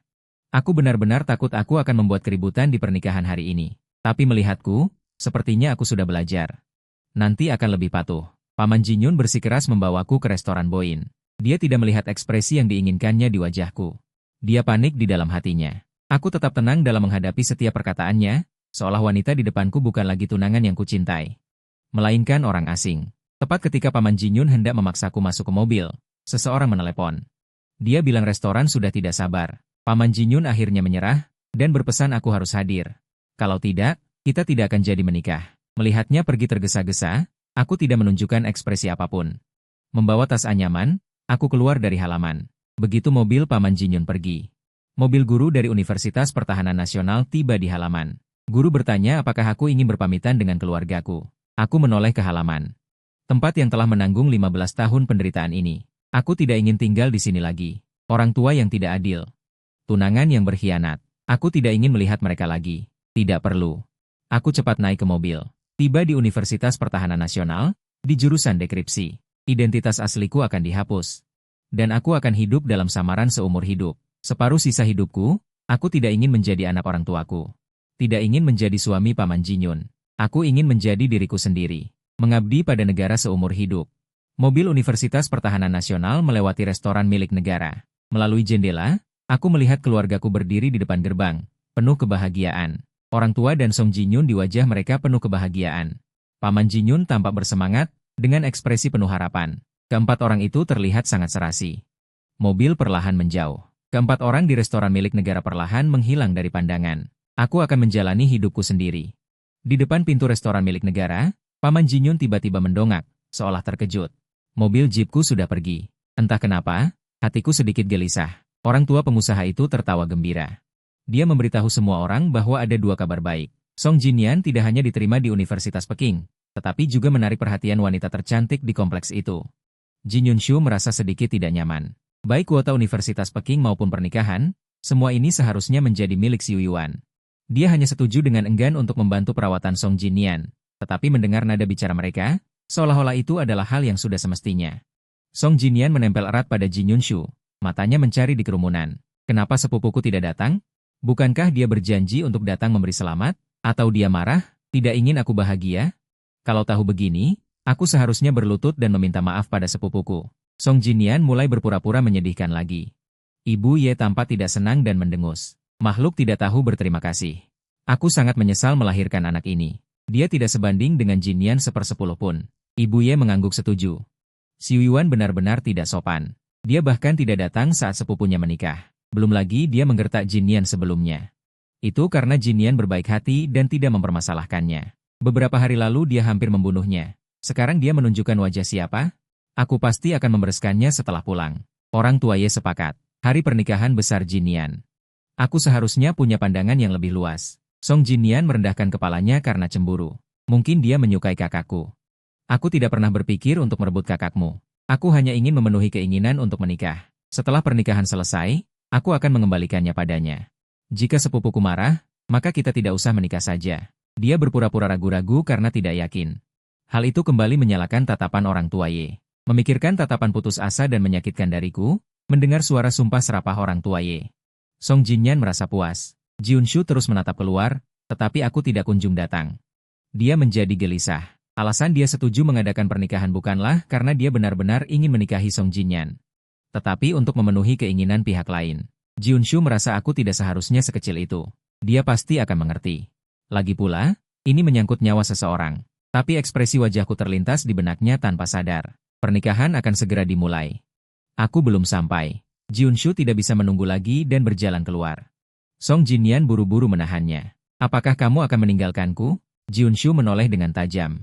Tatapan dinginnya tertuju pada wajah Song Jinyan. Seketika itu, Song Jinyan terkejut. Dia lupa berpura-pura sedih. Dia jarang melihat Jiunshu menunjukkan ekspresi yang begitu menakutkan. Suasana hati Jiunshu sangat kacau. Dia selalu merasa ada hal buruk yang akan terjadi. Sebuah suara terlintas di benaknya. Aku harus kembali. Aku akan menjemputmu. Kali ini, dia tidak memedulikan Song Jinyan. Dia tidak akan pergi. Dalam perjalanan kembali, dia merasa dia lalai. Dia seharusnya menjelaskan kepadaku dengan jelas bahwa dia tidak benar-benar menikah, hanya berpura-pura. Dia kembali ke halaman dengan kecepatan tercepat, menerobos gerbang, dan sampai ke balkon. Xiu Yuan, jangan merajuk. Semua orang menunggumu. Paman Jiun membuka tirai. Balkon kecil yang tadinya sempit dan lembab kini bersih. Tempat tidur lipat kecil itu terlempar di sudut. Satu-satunya meja rendah untuk belajar diletakkan di tengah. Ada catatan di atasnya. Orang ini tidak menginginkannya lagi. Paman Jiun tidak akan pernah melihatnya lagi. 2 baris kata singkat. Terasa seperti pukulan palu yang berat, menghantam jantung. Paman Jiun menahan kepanikan di hatinya, bergumam pada diri sendiri, Xiu Yuan pasti bercanda. Menurut kesannya, aku tidak punya tempat tujuan, dan itu tidak pantas untuk orang tuanya dan dia. Paman Jiun sangat memahami sifatku. Bertahan begitu lama dalam keluhan, hanya ingin tetap di sisi orang tuaku, merindukan cinta mereka. Namun, semua yang ada di depannya membuatnya sangat gelisah. Paman Jiun yang tidak mau menyerah mencari di halaman. Seiring berjalannya waktu, dia dengan panik menemukan jejak yang dulunya milikku telah hilang. Pada usia 15 tahun, bunga persik yang kutanam untuknya di halaman menghilang. Pada usia 17 tahun, aku berdoa untuknya. Pita merah yang tergantung di ayunan halaman hilang. Paman Jiun bergegas ke bawah pohon wutong di luar halaman. Dia ingat aku paling suka duduk di bawah pohon itu. Mengubur rahasia terdalam di dalam tanah. Keinginan dan pengakuan akan kasih sayang orang tuaku, serta cinta diam-diamku pada Paman Jiun. Semua ini ada di dalam kaleng kecil di dalam tanah di bawah pohon wutong. Melihat pemandangan di depannya, Paman Jiun seperti disambar petir. Tanah dibongkar, kaleng pecah, dan isi hati berubah menjadi abu. Pada saat ini, Paman Jiun akhirnya menyadari masalah serius. Aku benar-benar pergi. Paman Jiun berjongkok di bawah pohon wutong, menatap tumpukan abu sambil melamun. Kepergianku sebenarnya sudah diramalkan sejak lama. Sayangnya tidak ada yang peduli. Seorang anak yang tidak dicintai akan pergi begitu saja, membakar hadiah yang dia berikan. Menyingkirkan kenangan indah, tanpa membawa sehelai daun wutong. Paman Jiun hanya ingin memenuhi keinginannya. Tidak pernah mengatakan akan meninggalkanku. Mengapa aku harus pergi? Sampai sekarang Paman Jiun tidak mengerti, dan tidak akan mengerti. Dia hanya merasa udara di bawah sedikit pengap. Menekan dadanya hingga terasa sakit. Angin hangat bertiup, daun-daun wutong berguguran. Paman Jiun mengangkat kepalanya dengan bingung, seolah melihat masa lalu. Anak yang menangis sedih di bawah pohon karena ditinggalkan oleh keluarganya. Dia mengulurkan tangan, tersenyum dan berkata, mulai sekarang, kamu tidak akan sendirian. Malam itu, di bawah cahaya bulan yang sejuk, mataku bersinar. Tapi aku tidak tahu sejak kapan aku menjadi mati rasa, seperti mayat hidup. Kembali ke wujud semula. Mungkin dia yang mengusulkan untuk mendaftar pernikahan untuk bertukar kesempatan masuk Peking University. Terutama ekspresi terkejutku saat itu. Sebenarnya, Paman Jiun selalu tahu aku menyukainya. Tapi karena khawatir akan gosip orang, dia tidak merespons. Sampai orang tua keluarga Ye menemukannya dan memintanya untuk membujukku. Untuk memberikan kesempatan masuk Peking University kepada Song Jinian. Paman Jiun tahu itu tidak seharusnya. Dia sangat jelas betapa pentingnya Peking University bagiku. Tetapi saat itu, untuk mencari alasan yang cocok untuk menikah, Paman Jiun, seperti kesurupan, mengusulkan pertukaran. Tidak disangka aku langsung setuju tanpa ragu. Paman Jiun berpikir, prestasiku sangat bagus. Jika aku mengikuti ujian masuk perguruan tinggi lagi tahun depan, pasti akan sama bagusnya. Saat itu, dia bisa membungkam semua orang. Mereka juga bisa bersama secara normal. Sayangnya, aku sepertinya salah paham sesuatu. Memilih untuk melepaskan segalanya dan pergi. Aku tidak akan pergi jauh. Paman Jiun teringat sesuatu dan berdiri tiba-tiba. Sudah kubilang, kau tidak akan pergi. Dia berpikir aku tidak punya tempat, jadi dia mengerahkan semua koneksinya, baik di stasiun bus maupun stasiun kereta. Dia harus menemukanku. Sayangnya, setelah setengah hari, Ji Yunshu mengerahkan seluruh kekuatan markas distrik. Tetapi dia tidak punya kabar tentangku. Aku menghilang seperti kabut. Hal ini mengejutkan Ji Jiangwo. Putrinya menyalahgunakan kekuasaan. Masalah itu sangat serius saat itu. Dia buru-buru pulang. Ketika dia melihat suara yang lesu duduk di depan pintu, kata-kata kemarahan tersangkut di tenggorokannya, berubah menjadi desahan. Ji Jiangwo mungkin menebak apa yang dipikirkan putrinya. Pertama, dia membatalkan pencarian terhadapku. Kemudian dia mengungkapkan tebakannya. Xiu Yuan pergi belajar. Ji Yunshu tiba-tiba mendongak. Wajahnya penuh ketidakpercayaan. Bukankah surat penerimaan Universitas Peking baru akan keluar setengah bulan lagi? Ji Jiangwo mencibir. Siapa bilang Xiu Yuan pergi ke Universitas Peking? Dia mendaftar di Universitas Pertahanan Nasional. Ji Yunshu seperti tersambar petir. Ji Jiangwo tidak tahan melihat putrinya yang lesu. Mengingat perlakuan yang aku alami selama bertahun-tahun, dia merasa kecewa. Kamu tidak tahu apa yang kamu sedihkan. Ketika seseorang ada di depanmu, kamu tidak menghargainya. Sekarang dia sudah pergi. Untuk siapa kesedihanmu itu? Bukankah kepergian Xiu Yuan disebabkan oleh kalian? Satu kalimat Ji Jiangwo membuat tubuh Ji Yunshu mati rasa. Dia membuka mulutnya, ingin membantah. Tetapi dia tidak bisa mengucapkan sepatah kata pun. Banyak gambar muncul di benaknya, menyakitkan. Selama bertahun-tahun, orang tua Ye sangat bias terhadap Song Jinian sampai tidak normal. Aku tersiksa sampai ingin mati. Dia jelas tahu. Dulu dia adalah pelitaku. Tapi apa yang dia lakukan? Tidak hanya dia tidak berdiri di sisiku seperti dulu. Tetapi dia malah membantu kejahatan. Tiba-tiba dia teringat 3 hari yang lalu. Song Jinian bilang aku mendorongnya dari lantai. Aku menatapnya. Tatapan itu seperti dulu, penuh harapan. Berharap mendapatkan sedikit kebaikan. Ji Yunshu tidak ragu mempercayai Song Jinian, malah menamparnya dengan keras. Satu tamparan itu menghancurkan semua harapanku. Ji Jiangwo tahu tidak ada gunanya mengatakan apapun. Dia tidak repot-repot bicara. Melihat perilaku orang tua Ye dan putrinya, aku seharusnya pergi lebih awal. Xiu Yuan adalah anak yang baik. Hanya dengan menjauh dari keluarga asalnya dia bisa bahagia. Sayangnya, Dia mengajukan bantuan sejak dini. Tetapi sifat anak itu terlalu keras kepala. Dia masih berharap pada orang tua Ye, yang menyebabkan terlalu banyak kemalangan di kemudian hari. Jika itu aku sudah lama pergi. Ji Jiangwo meninggalkan sepatah kata dan pergi. Sebagai kepala keluarga, aku tidak punya waktu untuk mengurus urusan pribadi anak-anak. Ji Yunshu berdiri di ruang tamu, merenungkan reaksinya akhir-akhir ini. Mungkin sejak saat pertukaran itu. Aku sudah putus asa. Dia juga teringat malam itu, aku bertanya padanya dengan nada yang sangat serius. Apakah kamu masih ingat keheningan di awal? Ji Yunshu berjongkok di tanah, memegangi kepalanya dengan kesakitan. Hatinya dipenuhi penyesalan. Malam dingin seperti air. Terdengar langkah kaki yang terburu-buru dari luar.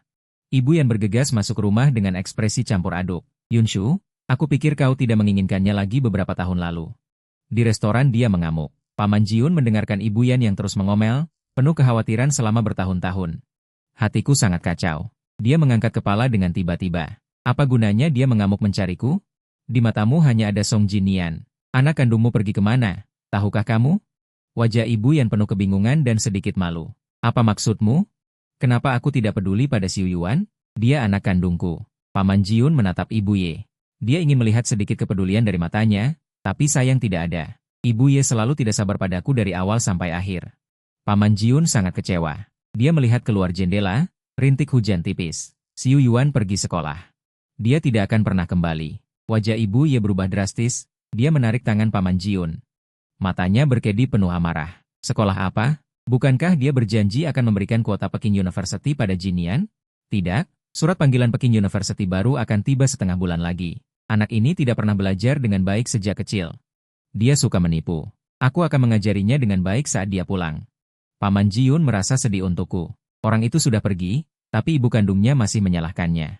Dia tiba-tiba kehilangan semua kesabaran, menepis tangan Ibu Yan, dan berkata, Xiu Yuan kuliah di Universitas Pertahanan Nasional, bukan Peking University. Wajah Ibu Yan muram. Dia memaki dengan sangat buruk. Kenapa dia bisa kuliah di Universitas Pertahanan Nasional? Lalu bagaimana dengan Jiun? Kita sudah mengumumkan kepada publik bahwa kita akan segera mengadakan pesta kelulusan. Apa maksud Xiu Yuan? Kenapa dia tidak tahan melihat Jiun bahagia? Tidak, kamu harus memanggilnya kembali. Bagaimanapun, dia harus melepaskan kuota Peking University. Ibu yang menarik tangan Paman Jiun, menyeretnya keluar dengan paksa. Sepertinya aku melakukan sesuatu yang sangat durhaka. Paman Jiun awalnya ingin melepaskan diri, tetapi kata-kata Ibu Ye membuatnya terdiam. Jin Yan mencoba bunuh diri, dia kehilangan banyak darah. Wajah Paman Jiun ragu-ragu. Tanpa pilihan, dia hanya bisa mengikuti Ibu Ye ke rumah sakit. Bagaimanapun, karena kepergiannya, Song Jin Yan mengalami gangguan mental. Dia memiliki tanggung jawab tertentu. Dalam perjalanan ke sini, Paman Jiun sudah memikirkannya. Setelah kondisi Song Jin Yan stabil, dia akan mengatur semuanya. Mulai sekarang, dia tidak akan lagi ikut campur dalam urusannya. Paman Jiun saat ini hanya ingin segera menemukanku dan memberitahuku kebenarannya. Keduanya tiba di depan pintu kamar, hendak mendorong pintu masuk. Mereka mendengar nyanyian Song Jin Yan. Kedengarannya tidak seperti serangan depresi. Sepertinya dia dalam suasana hati yang baik. Entah kenapa, Paman Jiun merasa ada yang tidak beres dengan kondisi Song Jin Yan. Dia teringat apa yang aku katakan sebelumnya. Depresi sepupuku adalah kepura-puraan. Dia tidak sakit, tetapi ingin merebut barang-barangku. Dulu Paman Jiun berpikir aku berbohong karena iri pada Song Jin Yan. Sekarang aku pergi dengan putus asa. Dia tidak bisa menahan diri untuk tidak berpikir lebih jauh. Paman Jiun menghentikan Ibu Ye, menggelengkan kepalanya sedikit. Jangan masuk dulu. Lihat apa yang Song Jin Yan katakan. Aku akan ambilkan air. Di dalam kamar hanya ada Song Jin Yan. Dia sama sekali tidak terlihat sakit. Kakinya menyilang di atas ranjang. Dia tertawa dengan angkuh. Dia pasti sangat marah. Orang tua itu sudah kuambil. Pangeran Beida juga memberiku padaku. Sekarang bahkan tunanganku adalah milikku. Meskipun ini pernikahan palsu, asal aku sedikit berulah, kedua orang bodoh itu pasti akan membantuku memaksa kakakku tidur denganku. Selama aku mendapatkan dirinya, kenapa aku takut dia akan menolak perceraian? Aku sungguh sangat jenius. Suara Song Jin Yan sangat pelan, tapi kamar itu terlalu sunyi. Keduanya di luar mendengarnya dengan jelas. Ekspresi Yanwu terkejut, wajahnya tak percaya. Tak terbayangkan dalam mimpi. Ternyata ada orang sekeji itu di dunia ini. Dia memanggilku idiot, mengatakan orang tua keluarga Ye bodoh. Ini masih Song Jin Mian yang biasanya jujur dan penurut. Paman Jin Yun menoleh menatap Ibu Ye, dipenuhi kesedihan yang mendalam. Demi bajingan ini, dia sendiri yang mengirimkan anak kandungnya. Lucu kan? Mengingat apa yang dialaminya belakangan ini, Paman Jin Yun ingin menampar dirinya sendiri. Mereka salah. Salah besar. Mereka dimainkan habis-habisan. Terutama kalimat terakhir Song Jinmian. Menjadikan nasi matang dari beras mentah. Paman Jin Yun merinding. Dia tak bisa menahan diri lagi. Menendang pintu hingga terbuka. Ekspresi bangga di wajah Song Jinmian belum hilang. Lalu ia membeku karena dingin. Tubuhnya kaku ketakutan. Bibi, kakak, sudah berapa lama kalian di sini? Paman Jin Yun bertanya. Ibu Ye maju, mencengkeram kerah bajunya, penuh amarah. Kenapa kau membohongiku? Song Jinmian berlutut di tanah dengan wajah penuh ketakutan. Bola matanya berputar, memikirkan cara keluar dari masalah ini. Wajah ibu Ye pucat pasi. Dia tidak percaya itu adalah kata-kata manusia. Dia menganggap Song Jinmian seperti anak sendiri, rela mengambil bintang di langit untuknya. Karena itu dia mengabaikanku. Tapi apa yang dilakukan Song Jinmian? Dia memanggil sepupuku idiot, memarahi mereka bodoh. Ibu Ye mengangkat tangannya ingin memukul. Song Jinmian berlutut di tanah, memohon. Bibi, aku salah. Itu bukan pikiranku yang sebenarnya, tapi halusinasi akibat tekanan mental. Aku bermimpi sepupuku menjebakku. Kalian tidak menginginkanku lagi. Kakak juga meninggalkanku. Jadi aku mengigau. Aduh, sakit sekali. Song Jinmian berkata setengah jalan, membenturkan kepalanya ke lantai sekuat tenaga. Ibu Ye melihat darah di lantai, ekspresinya sedikit berubah, merasa kasihan. Dia hampir saja ingin mengulurkan tangan untuk membelai. Song Jinmian merasakan perubahan sikapnya, hatinya sangat gembira. Apa yang telah kau lakukan pada Xiu Yuan selama bertahun-tahun? Aku akan menyelidikinya sendiri. Paman Jin Yun berkata dengan dingin. Kepergianku membuatnya kembali berpikir jernih. Menjadi komandan termuda di distrik, dia tentu memiliki kemampuan yang kuat. Wajah Song Jinmian berubah drastis. Dia ingin terus menjelaskan. Paman Jin Yun berbalik dan keluar dari kamar. Di dalam hatinya ada amarah terpendam. Jika Song Jinmian adalah orang munafik, maka banyak hal di masa lalu akan terbantahkan. Dia tidak berani membayangkannya. Semuanya adalah rekayasa Song Jinmian. Betapa besar penderitaan yang harus aku tanggung. Membayangkannya saja sudah menakutkan. Dengan memanfaatkan koneksi Ji Guomian, dia segera menyelidiki latar belakang Song Jinmian. Tak disangka, Ji Yunshu menatap daftar di data, hampir gila karena marah. Karena Ji Yunshu tidak lagi memihak Song Jinmian, banyak orang bersedia mengatakan yang sebenarnya. Dia juga menemukan sebuah buku catatan di dalam kompartemen rahasia kamar Song Jinmian. Di sana tercatat kejahatan Song Jinmian. 9 Februari, hari ulang tahunku. Ayah memberiku sepasang sepatu kets. Menurutku sangat jelek. Kenapa aku harus terlahir di keluarga miskin? Aku berharap ayah segera mati.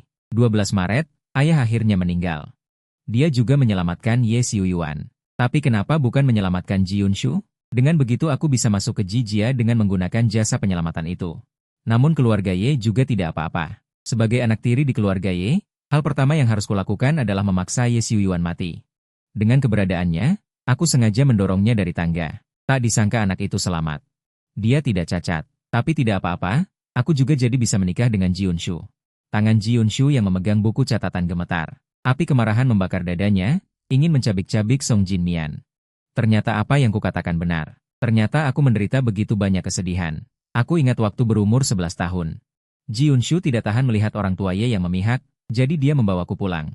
Berjanji akan menjagaku seumur hidup. Tapi entah kapan, dia juga ikut tersesat dan melupakan niat awalnya. Berapa banyak hari-hari yang penuh kesalahpahaman. Aku terbaring di ranjang tua yang reot, menjilati lukaku sendiri. Beberapa hari lalu aku didorong dari tangga. Ji Yunshu punya kesempatan untuk membantuku membuktikannya. Sayangnya dia tidak bertanya apapun dan menamparku. Aku pergi dalam keputusasaan. Dunianya menjadi gelap. Ji Yunshu memberikan buku catatan itu kepada orang tua Ye. Awalnya mereka tidak percaya. Tetapi mereka mengenali tulisan Song Jinmian. 3 pandangan dunia mereka hancur. Song Jinmian melihat bukti yang tak terbantahkan. Dia tidak berani berbohong lagi. Berlutut di depan orang tua Ye, terus-menerus meminta maaf. Maafkan aku. Aku seharusnya tidak menipu kalian. Hanya karena aku sangat tidak punya rasa aman. Takut kalian meninggalkanku. Itulah mengapa aku menyalahkan sepupu. Beri aku kesempatan lagi. Aku pasti akan berbakti kepada kalian dengan baik di masa depan. Orang tua merasa bersalah. Penyesalan tak terbatas membanjiri hati mereka. Masih adakah waktu? Song Jinmian melihat bahwa tidak peduli seberapa keras dia merengek, dia tidak mendapatkan belas kasihan dari ketiganya. Akhirnya dia berhenti berpura-pura. Wajahnya menjadi dingin. Apakah yang kulakukan salah? Jika manusia tidak memikirkan diri sendiri, mereka akan dihukum oleh surga dan bumi. Aku hanya menginginkan kehidupan yang lebih baik. Bahkan jika harus mengulanginya lagi, aku akan tetap melakukannya. Ye Diefu berteriak keras, lalu menendang Song Jinmian hingga terbang. Dia langsung menyerang dengan tinju dan tendangan. Sampai dia menangis kesakitan dan memohon belas kasihan. Ibu Ye juga ikut menyerang, pukulannya lebih keras. Betapa dulu orang tua Ye menyayangi Song Jinmian, ini mereka membencinya. Mereka mengejeknya. Apa gunanya kesadaran sekarang? Dipukuli bertahun-tahun hingga hampir sekarat, tak punya tenaga lagi untuk menangis, tergeletak di tanah bagai anjing mati. Orang tua Ye menenangkan diri, memandang Paman Jiuyun dengan malu di wajah mereka. Bisakah kau menemukan si Yuan? Selama bertahun-tahun kami bersalah padanya, ingin menebusnya sebisa mungkin. Paman Jiuyun tidak menjawab. Sebaliknya, ia memandang langit malam di luar, dengan sedikit kebingungan dan kesakitan di matanya. Apa gunanya jika ditemukan? Kita sudah lama kehilangannya. Orang tua Ye bergidik, menunduk, mata mereka berlinang air mata. Kampus Yangnan Universitas Pertahanan Nasional. Ini adalah lokasi rahasia. Selain tim penjaga perbatasan Xiangnan, ada juga basis pelatihan bakat profesional yang dipilih dari seluruh wilayah. Kampus dibagi dua, pasukan ditempatkan di pinggiran kota. Dan di area inti pasukan terdapat sekelompok siswa. Saat ini matahari terik, bersinar terang. Mesinnya belum benar-benar mati, tapi sudah sampai. Sekelompok siswa berseragam sedang berlatih. Menatap terik matahari, keringat membasahi pakaian mereka, tetapi mereka tampak santai. Mereka menatap lurus ke depan.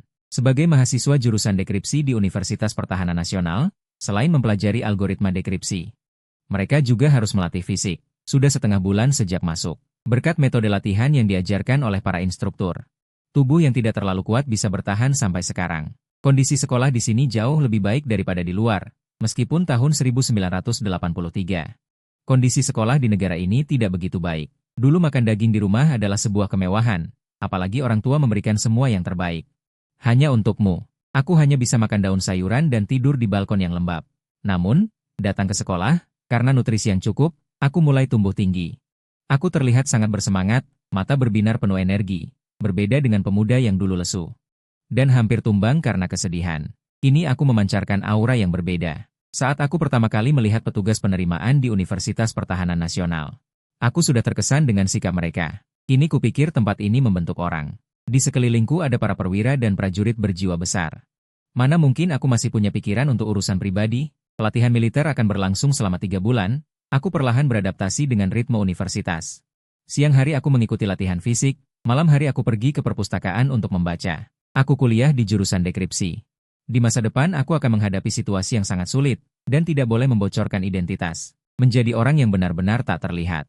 Setiap mahasiswa jurusan dekripsi adalah aset berharga bagi negara. Aku sangat menghargai lingkungan belajar yang susah payah kudapatkan ini. Di sini tidak ada orang tua yang pilih kasih. Tidak ada Paman Jiuyun yang berubah hati. Hanya ada tekad untuk belajar giat dan berbakti pada Ibu Pertiwi. Ini, saat aku belajar di perpustakaan. Bahkan hingga larut malam aku enggan pergi. Bersamaku ada banyak siswa lain, dari seluruh penjuru negeri. Semuanya adalah siswa terbaik di daerah mereka. Aku yang dulunya peringkat pertama di kampung halaman, kini merasakan tekanan besar. Karena teman-teman sekelilingku, siapa yang bukan anak terpilih, dengan tekad yang kuat untuk berbakti pada negara. Suatu malam, aku enggan keluar dari perpustakaan, terkesan dengan banyaknya buku di sini. Bagai lautan luas, sekalipun berkerumun di perpustakaan, aku tidak akan bisa membaca semua buku ini seumur hidup. Syukurlah, saat ini aku hanya fokus mempelajari dasar-dasar jurusan dekripsi, berusaha meninjau materi sebelum kelas dimulai. Malam dingin seperti air, aku berjalan di jalan setapak memandangi langit. Bayangan rumah melintas di benakku, kini aku telah pergi, mungkin takkan pulang lagi. Keluarga mereka berempat pasti baik-baik saja. Saat pertama datang ke sekolah, meskipun aku sangat kecewa pada mereka, tapi aku tetap merindukan mereka. Orang yang jauh dari kampung halaman tak luput dari kerinduan. Namun seiring waktu, suara orang tua dan Jiun Shu perlahan memudar, hanya sesekali terlintas di pikiran. Tak ada lagi riak. Sampai sekarang, perasaanku pada Jiun Shu tak lagi begitu kuat. Di universitas, aku punya teman. Selain 5 teman satu asrama yang mengingatkanku, aku juga kenal Lin Qianxia dari Beijing. Gadis ini sangat istimewa. Kepribadiannya sangat berbeda dari Jiun Shu. Dia ceria dan terbuka. Kadang dia seperti bunga dalam rumah kaca yang terlindungi, tapi kemampuannya sangat kuat, terutama pemahamannya tentang jurusan dekripsi. Dia adalah teman sekelas paling hebat yang pernah aku lihat. Sejak Lin Qianxia masuk sekolah, dia jadi bahan tertawaan. Meskipun di Universitas Pertahanan Nasional tidak melarang pacaran. Tapi dia menarik perhatian banyak laki-laki. Ada yang bilang dia datang dari keluarga kaya di kota besar, ada juga yang bilang dia sebenarnya datang untuk bisa segera pergi. Aku tidak terlalu peduli, hanya terbiasa berjalan sendiri. Tapi tak disangka, Lin Qianxia justru mendatangiku dan menyatakan ketertarikannya. Ini membuat orang lain terheran-heran dan membuatku tak bisa berkata apa-apa. Aku sampai di depan gedung asrama. Lalu melihat sosok Anggun berdiri di depan, tersenyum menatapku. Lin Qianxia sangat aktif padaku, bukan dalam hal romantis, tapi lebih ke diskusi profesional. Tapi menunggu di depan gedung asrama larut malam, dalam kondisi saat itu bisa dibilang cukup mengejutkan. Para pria yang kembali ke asrama tak bisa menahan diri untuk melihat ke arah sini. Mata mereka penuh dengan kenakalan polos. Aku hanya ingin berbalik pergi, tapi melihat Lin Qianxia yang bertekad berdiri di sana tanpa berkata apa-apa. Aku terpaksa maju dengan gugup. Lin Qianxia menyerahkan sebuah buku catatan, senyum seperti bunga. Teman Ye, ini catatan belajar yang aku rangkum. Aku melihat buku catatan merah itu. Ragu apakah akan menerimanya. Aku memang suka belajar dan tahu Lin Qianxia sangat kompeten secara profesional. Sebelum kelas resmi dimulai, dia sudah sangat paham dengan jurusan dekripsi. Bisa dibilang dia jenius di jurusan dekripsi. Kami berdua bertemu di perpustakaan.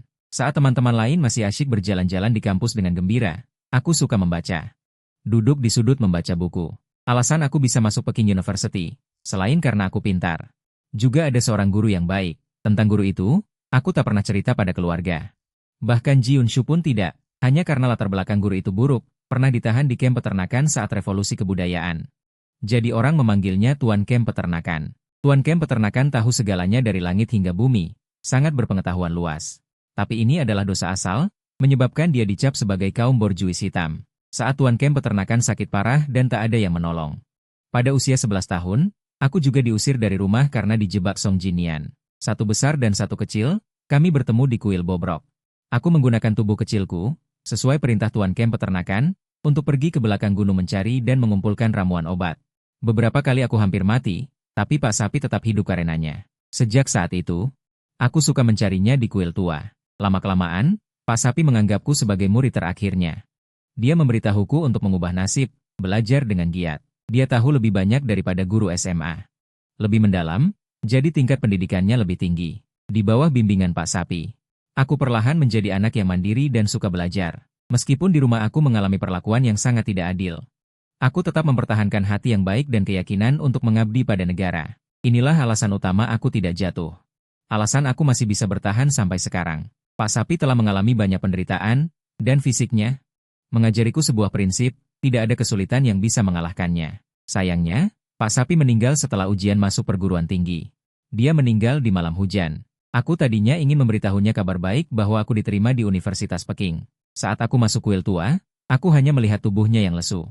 Malam itu, aku sendirian menguburkan Pak Sapi di lereng belakang gunung dan pergi membawa sebuah giok pemberiannya. Saat itu, aku kehilangan satu-satunya orang dewasa yang peduli padaku, juga seorang mentor hidup. Aku sangat sakit hati saat itu. Satu-satunya orang yang bisa kuandalkan adalah Ji Yunshu. Tapi Ji Yunshu pada hari itu juga bilang akan menukar kuota Universitas Peking untuk urusan administrasi. Duniaku runtuh saat itu. Kehilangan Pak Sapi, akankah aku kehilangan segalanya lagi? Aku pun mengalami keputusasaan yang luar biasa. Akhirnya memutuskan untuk hidup demi diriku sendiri. Aku mengubah Universitas Peking menjadi Universitas Pertahanan Nasional. Aku ingin mengabdikan hidupku untuk tanah air. Aku membawa tas kulit ular berisi beberapa potong pakaian lusuh. Dan giok peninggalan Pak Sapi, meninggalkan tempat yang menyedihkan ini. Saat berada di perpustakaan, yang paling kurindukan adalah Pak Sapi. Kadang aku mengeluarkan giok itu untuk mengenangnya. Lin Qianxia masuk di saat itu. Matanya terus tertuju pada giok itu, matanya sangat berbinar. Aku tentu tahu Lin Qianxia. Selain kecantikannya, juga memiliki identitas istimewa. Konon, Lin Qianxia masuk Universitas Pertahanan Nasional. Dengan pengawalan jeep dan disambut langsung oleh pimpinan sekolah. Sejak melihat giok itu, Lin Qianxia terus menggangguku. Berbeda dengan siswi lain yang genit, dia punya kepribadian ceria. Dia sama sekali tidak peduli dengan aturan. Bahkan menunggu di luar asrama putra di malam hari. Lin Qianxia bisa mengabaikan pandangan orang lain. Melihat buku catatan yang tergeletak di tanah, aku menghela napas. Aku merasa perlu menjelaskan segalanya kepada Lin Qianxia. Setelah menerima buku catatan, aku menatap mata Lin Qianxia yang menawan dengan ekspresi serius. Nona Lin, jangan temui aku lagi nanti. Lin Qianxia tertegun. Matanya memerah, ingin bicara tapi terhenti. Akhirnya dia menunduk. Bergumam pelan. Dia tidak mengatakan apa-apa, tapi emosinya sangat kuat. Aku menahan rasa sakit di hatiku dan melihatnya pergi. Saat ini aku hanya ingin belajar dengan tenang dan berbakti pada negara. Aku tidak pernah terpikir untuk pacaran. Sejak malam itu, Lin Qianxia tidak pernah mencariku lagi. Setelah latihan militer berakhir, mahasiswa baru mendapat 1 hari libur. Kebanyakan orang memilih untuk keluar dari kampus berbelanja. Mahasiswa baru di Universitas Pertahanan selain tidak perlu membayar uang sekolah dari uang hasil transaksi, mereka juga mendapat subsidi hidup 10 yuan setiap bulan. Di tahun 1983, itu adalah jumlah yang cukup besar. Aku tidak menghabiskan uang sembarangan, tapi seperti biasa, aku tetap di perpustakaan untuk mempelajari pengetahuan tentang dekripsi.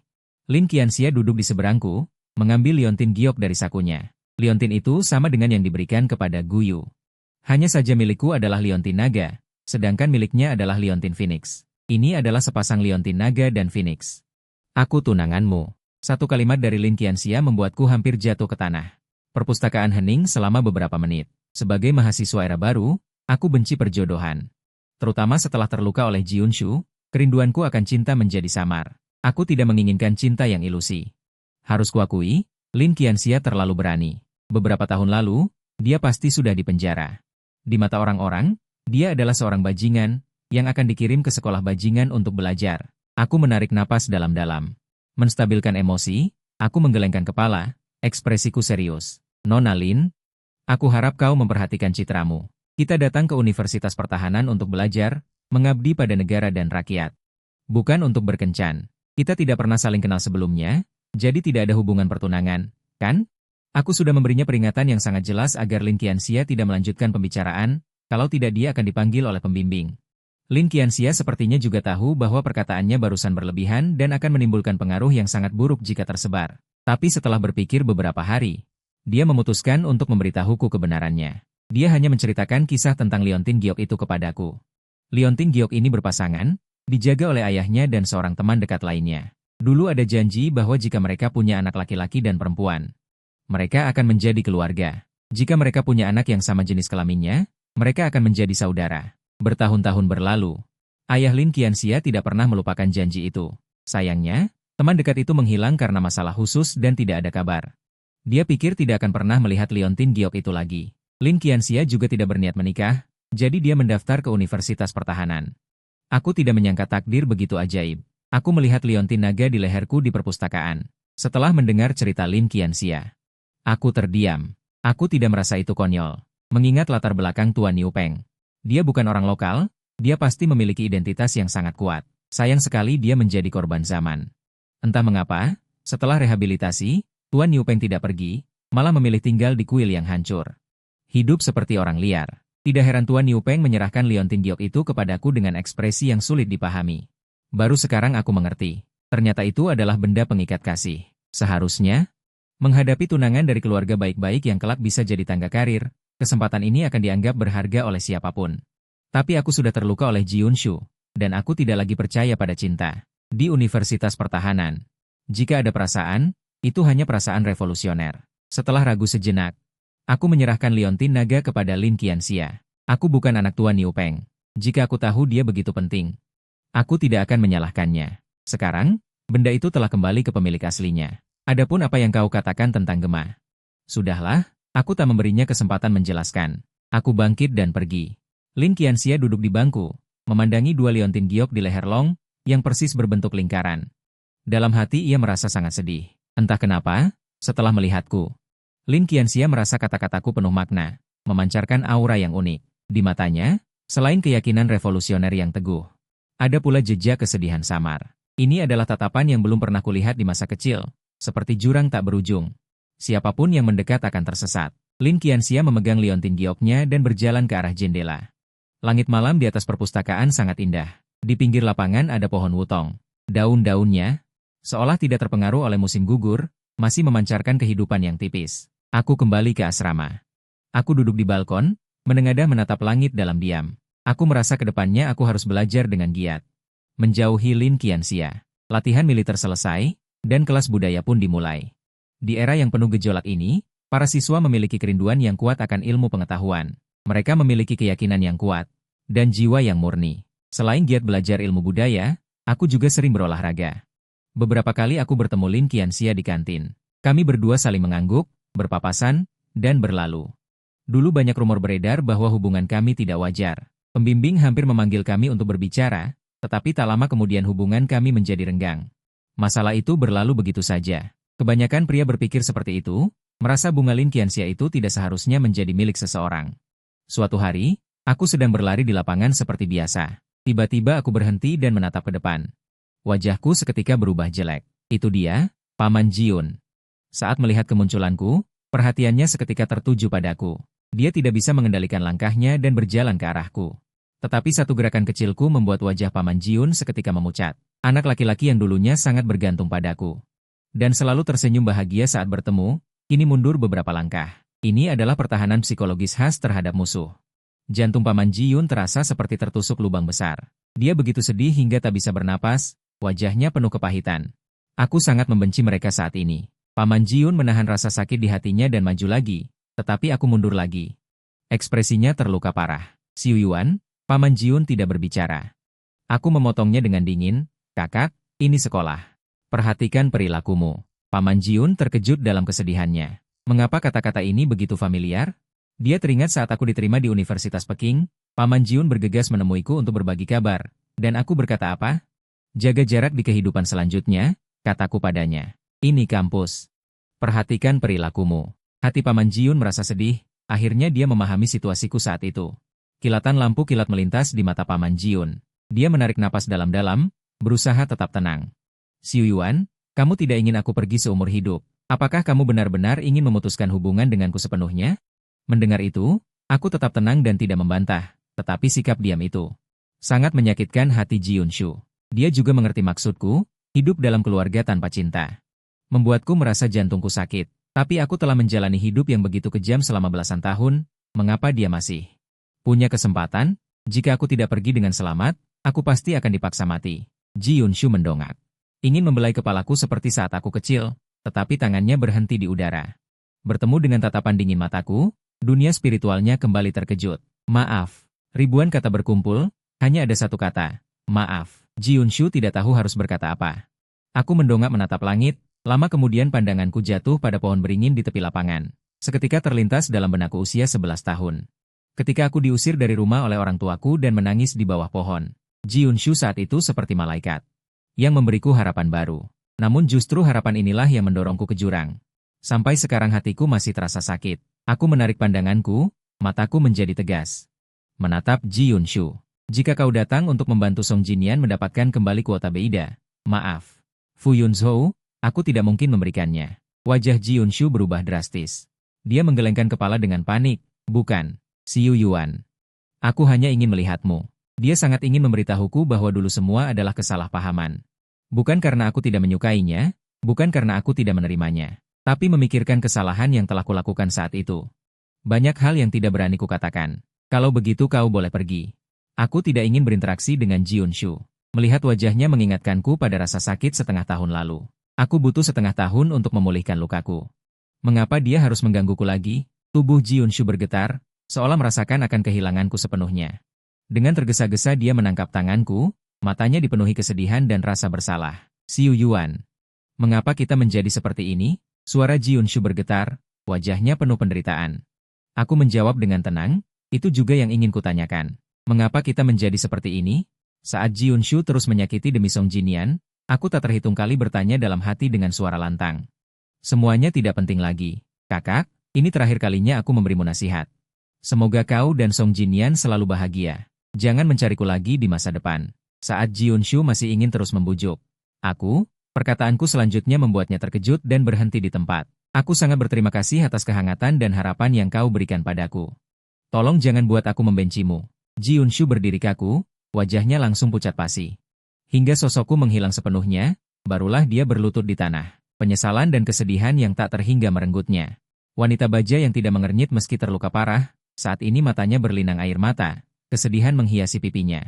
Anak laki-laki penurut dalam ingatannya, yang menatapku dengan penuh kekaguman, tidak bisa lagi disamakan dengan diriku yang sekarang. Jiun Shu sadar betul seolah dia benar-benar akan kehilanganku. Pohon wutong di akhir musim gugur akhirnya menjatuhkan sehelai daun. Daun itu jatuh di bahu Jiun Shu. Jiun Shu belum pernah merasakan momen seperti ini. Begitu yakin dengan perasaannya padaku. Tapi ketika dia menyadarinya, aku sudah pergi. Cuaca yang sangat panas, namun Jiun Shu merasakan udara dingin yang menusuk, tubuhnya mati rasa dan tak bisa bergerak. Dia memandang ke arahku menghilang, jantungnya sakit luar biasa, begitu parah hingga dunia terasa gelap. Ketika aku pergi tanpa suara, hidup Jiun Shu terasa hampa. Kesedihan cinta abadi merayap. Akal sehatnya kembali. Dia bisa dengan cepat menyadari penyamaran Song Jinian dan menemukan bukti jebakannya. Tapi mengapa setiap kali aku terluka, dia membiarkannya begitu saja? Selama setengah tahun ini, Ji Yunshu dengan gila mencari kabarku, tidak peduli risikonya masa depannya hancur. Tapi tetap saja tidak bisa menembus jurusan dekompresi di Universitas Pertahanan Nasional.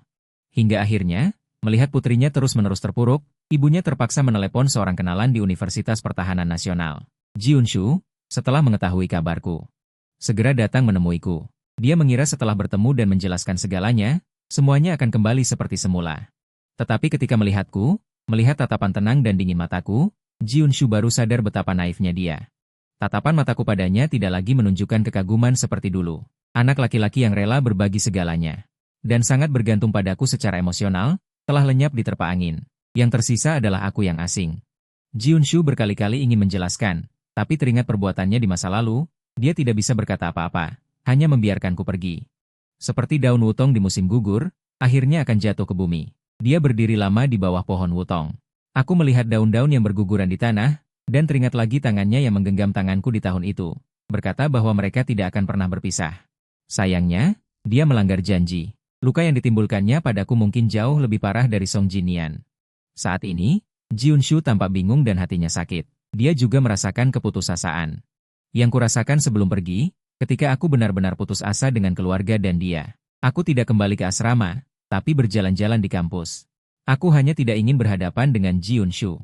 Kehidupan kuliahku yang semula tenang mulai bergejolak karena kehadiran Ji Yunshu. Pikiranku kacau, tanpa sadar aku berjalan menuju perpustakaan. Menatap pintu perpustakaan yang megah, aku berjongkok di tangga, bermandikan cahaya bulan yang dingin.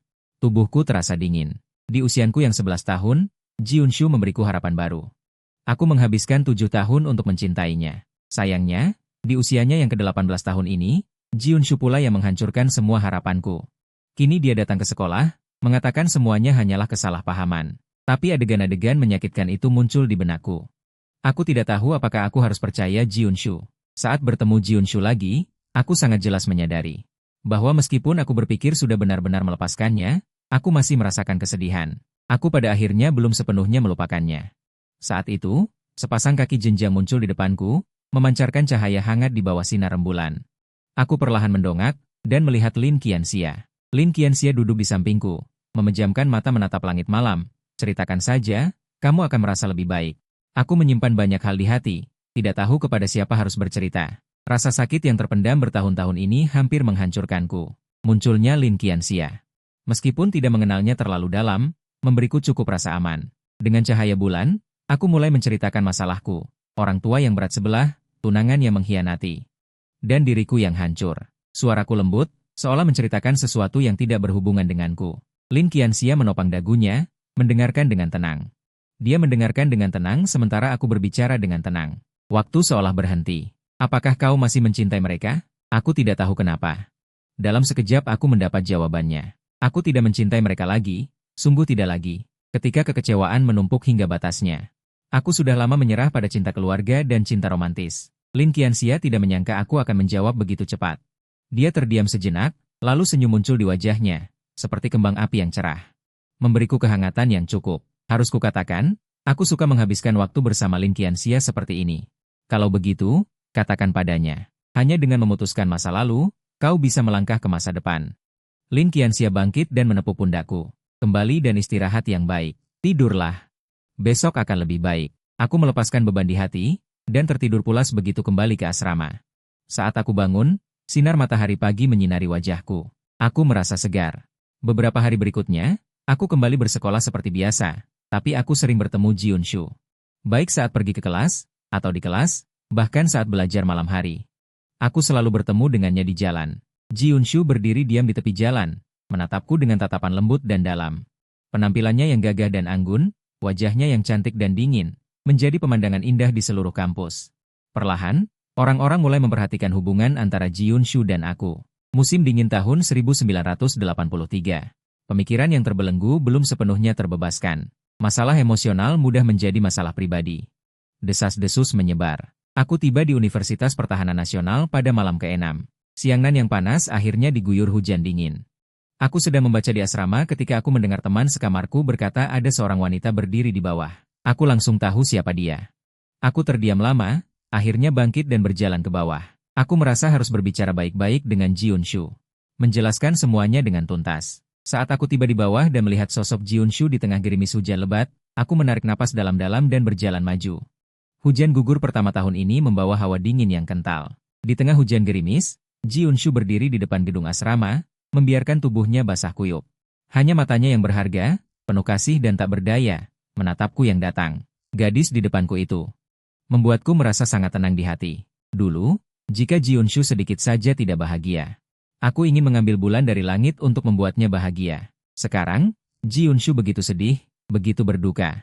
Tapi aku tetap tenang, bahkan merasa sedikit jengkel. Kasih sayang yang datang terlambat terasa hampa. Cinta yang kupegang erat bertahun-tahun, wanita yang ku bersumpah akan kujaga seumur hidup, kembali hilang karena berbagai kekecewaan. Ketika aku membuang semua perasaan dan memilih jurusan dekripsi untuk mengabdi pada negara, Ji Yunshu malah memberitahuku bahwa semuanya adalah kesalahpahaman. Mungkin pertemuan kami adalah sebuah kesalahpahaman yang indah. Aku meletakkan payung di atas kepala Ji Yunshu. Aku mengulurkan tangan mengusap butiran air di wajahnya. Tatapan lembut itu membuat Paman Jiun tampak bersinar. Tidak layak. Aku menggelengkan kepala, senyum lega tersungging di wajahku. Aku mendongak menatap ke belakang Paman Jiun, ke dalam awan yang dalam, pohon wutong yang tersembunyi. Terima kasih atas semua yang telah kau lakukan untukku. Kaulah yang membantuku melewati musim dingin terdingin itu. Aku benar-benar putus asa bertahun-tahun lalu. Bahkan lebih menyakitkan daripada penderitaan dalam perjuangan. Tapi kaulah yang sedikit demi sedikit membuatku kecewa. Jangan mencoba menutupi apa yang telah kau lakukan. Luka itu akan selalu ada, tidak akan pernah hilang. Lihatlah dirimu sekarang. Kau bukan lagi kakakku yang membuatku mengagumi dan merasakan kedekatan. Wajah Paman Jiun berubah drastis. Bibirnya yang membiru bergetar, tenggorokannya mengeluarkan suara gemetar. Ia menggelengkan kepala dengan putus asa. Ia ingin memberitahuku bahwa ia selalu menjadi kakak bagiku. Tapi saat bertatapan dengan tatapan tenang dan dingin dariku, ribuan kata tersangkut di tenggorokannya. Tak mampu terucap sepatah kata pun. Aku membantunya mengusap air mata di wajahnya. Meskipun Mingling masih di depanku. Paman Jiun merasakan aku meninggalkannya. Paman Jiun mati-matian ingin meraih pria di depannya, tetapi kata-kataku seperti paku-paku. Menusuk jantungnya, darah mengalir deras. Seluruh dunianya dipenuhi darah. Xiu Yuan, maafkan aku. Aku meminta cuti seminggu. Hanya seminggu aku bisa melihatmu. Jika kau tidak ingin diganggu, aku akan melihatmu dari jauh. Besok aku akan pergi. Tapi bisakah kau memberiku satu kesempatan lagi? Paman Jiun mengusap air matanya. Ekspresinya penuh harapan. Aku tidak menjawab, hanya menatap wajah di depanku. Membiarkannya bersedih dan menangis tanpa reaksi. Keduanya pada saat itu seolah mengerti sesuatu. Paman Jiun goyah. Matanya terpejam kesakitan. Melihatnya menangis, aku tidak lagi merasa iba. Itu berarti aku tidak lagi mencintai Paman Jiun. Aku akan meninggalkan segalanya untuk Paman Jiun, berbalik dan berjalan menuju gedung asrama. Kali ini aku akan menyelesaikan masalah dengan Paman Jiun secara tuntas. Aku berharap tidak akan pernah bertemu lagi. Paman Jiun, Song Jinmian, dan orang tua Tianxin. Mereka berempat akan hidup bahagia bersama. Hanya aku yang menjadi orang luar, yang akan mengabdikan hidupku untuk negara. Aku tidak menyesal. Ini pilihanku, dan ini takdirku. Setelah patah hati, aku harus menyalakan lampu untuk diriku sendiri. Paman Jiun menjatuhkan payung di tangannya. Ia berlari ke depan dan memeluk pinggangku erat dari belakang, dengan permohonan di suaranya. Xiu Yuan, jangan tinggalkan aku. Aku salah. Sungguh salah, aku tidak melawan, membiarkan Paman Jiun memelukku. Aku menutup mata, tidak tahu berapa lama waktu berlalu. Hujan deras akhirnya berhenti. Bulan purnama menembus awan. Cahaya bulan yang dingin jatuh di pohon wutong di tepi lapangan. Awan menipis, bulan muncul. Paman Jiun memeluk bayanganku. Seolah terukir dalam sepersekian detik. Paman Jiun perlahan melepaskan tangannya, tetapi hatinya terasa tercabik-cabik. Aku pergi, tidak menoleh ke belakang sedikit pun. Jiun Shu patah hati. Dia berlutut di tanah, menangis kesakitan. Dia merasa telah kehilangan aku sepenuhnya. Saat itu, dia merasakan keputusasaan yang aku rasakan dulu. Perasaan itu bagai tubuh yang bangkit. Takkan terlupakan seumur hidup. Dia mengerti, dan menyesal. Tapi sudah terlambat. Percobaan berakhir. Jiun Shu meninggalkan Universitas Pertahanan Nasional. Dia tidak datang berpamitan padaku di hari keberangkatannya. Dia tahu aku tidak akan menemuinya lagi, dan mengerti aku sudah memutus segala cinta. Jiun Shu bahkan lebih sadar betapa dia salah besar. Sebenarnya, sebelum datang, dia sudah memegang formulir pendaftaran pernikahan. Asal aku mengisi nama. Mereka akan menjadi suami istri yang sah. Tapi perkembangan kejadian tak terduga. Terlihat dari sikapku. Bukan hanya untuk mendaftar, bahkan berhadapan pun, tidak mungkin kembali seperti dulu. Hatinya sudah hancur, tapi dia tidak bisa mencari alasan. Dia sendiri yang mengantarku pergi. Di malam-malam yang putus asa dan tak berdaya, dia menaburkan garam di luka. Sekarang dia benar-benar merasakan keputusasaan. Jadi, jika benar-benar mencintai seseorang, pilihlah untuk tidak mengganggu. Jiunshu tidak akan menyerah padaku. Dia akan menebus kesalahannya dengan caranya sendiri, dan memberitahuku dengan tindakannya bahwa dia masih orang yang dulu menggandeng tanganku. Memberitahuku bahwa dunia tidak akan sepi. Kakak Lin. Hari dia pergi, cuaca mendung dan suram. Saat naik kereta kembali, melihat kota yang semakin mengecil, Jiunshu memejamkan matanya. Saat membuka mata lagi, kilatan dingin terlintas. Semua orang yang menggangguku akan membayar mahal. Termasuk diriku. Aku tidak tahu pikiran Jiunshu, juga tidak tertarik. Setelah semuanya benar-benar jelas, aku kembali ke kehidupan pelajar normal. Hidupku selain belajar adalah latihan fisik. 6 bulan pertama belajar mandiri. Kemudian, Lin Qianxia muncul di sisiku. Sejak malam itu, aku mengerti sebuah prinsip. Tidak bisa hidup dalam pandangan orang lain, tidak bisa terikat oleh perasaan. Dulu aku tidak bisa melihatnya, atau membutuhkan kasih sayang orang tua dan pengakuan beberapa orang. Akibatnya, aku menjadi gila. Jadi, aku tidak lagi merindukan keluarga yang dingin dan kejam itu, karena tidak sepadan. Aku tidak lagi peduli pada pandangan orang luar. Aku berjalan bersama Lin Qianxia. Tentu saja, tidak ada cinta di antara kami. Murni saling belajar. Lin Qianxia pasti berasal dari keluarga yang sangat baik. Dia tahu banyak hal. Bisa mendapatkan materi belajar terbaru. Saat Lin Qianxia mengeluarkan program komputer dari tasnya. Dan bisa mengajariku kegunaan komputer untuk dekripsi, aku dengan tajam merasakan, harus memanfaatkan kesempatan ini. Sejak saat itu, Lin Qianxia bisa dengan tenang berada di sisiku, menggunakan sumber daya keluarganya. Untuk membantuku mencari materi belajar dekripsi paling mutakhir. Aku juga akan membantu Lin Qianxia dengan hal-hal yang bisa kulakukan di mata orang luar. Mereka seperti sepasang kekasih. Dan secara bertahap, tidak ada lagi siswa. Berbisik omong kosong. Masalah gaya hidup saat itu, di sekolah dianggap sudah berlalu. Semua anak muda-muda menerima hal baru, terutama mahasiswa yang berpikiran terbuka, menyambut gelombang pemikiran baru. Perguruan tinggi mulai bermunculan pasangan kekasih. Pembimbing pernah mengadakan rapat hidup sekali, meminta semua orang menjaga batasan. Sejak itu tidak ada lagi larangan. Akhirnya aku bersama Lin Qianxia. Hubungan kami wajar, dilandasi perasaan revolusioner. Foto kami berdua belajar bersama di perpustakaan muncul di sebuah ruangan gelap di distrik militer yang jauh. Jiunshu duduk di sofa, menunduk. Lantai berserakan botol-botol minuman keras, udara dipenuhi bau alkohol pekat. Ini adalah kedua kalinya dia minum sejak dia dewasa. Pertama kali adalah hari aku menyatakan cintaku padanya. Dia minum banyak. Dia juga ragu sepanjang malam. Kedua kalinya adalah ketika dia melihat aku bersama Lin Qianxia, dia merasa sakit hati. Terdengar teriakan marah dari sebelah. Orang tua Ye sedang menghukum Song Jinmian atas cara-cara kelam yang telah diungkapkan. Reputasinya hancur total. Jangankan mencari pekerjaan di pabrik, bahkan menjadi pelayan pun tidak ada yang mau. Tanpa mata pencaharian, Song Jinmian hanya bisa bergantung pada keluarga Ye. Sayangnya, orang tua Ye tidak lagi memanjakannya. Sebagaimana dia pernah menjebakku, dia harus menerima hukuman 100.000 kali lipat. Song Jinmian tidak tahan disiksa, berlutut di depan Jiunshu, memohon bantuannya. Hukuman Jiunshu hanya akan lebih kejam daripada orang tua Ye. Sejak itu, Song Jinmian hidup seperti neraka. Mereka semua membalas dendam padaku dengan cara mereka sendiri, berharap mendapatkan pengampunan. Tapi apakah aku peduli? Orang tua Ye menua dengan cepat, wajah mereka selalu dipenuhi penyesalan dan kesedihan, hidup dalam penderitaan. Jiunshu menolak promosi, tetap di militer hanya untuk menunggu kesempatan. Seiring berjalannya waktu, 3 tahun lebih berlalu.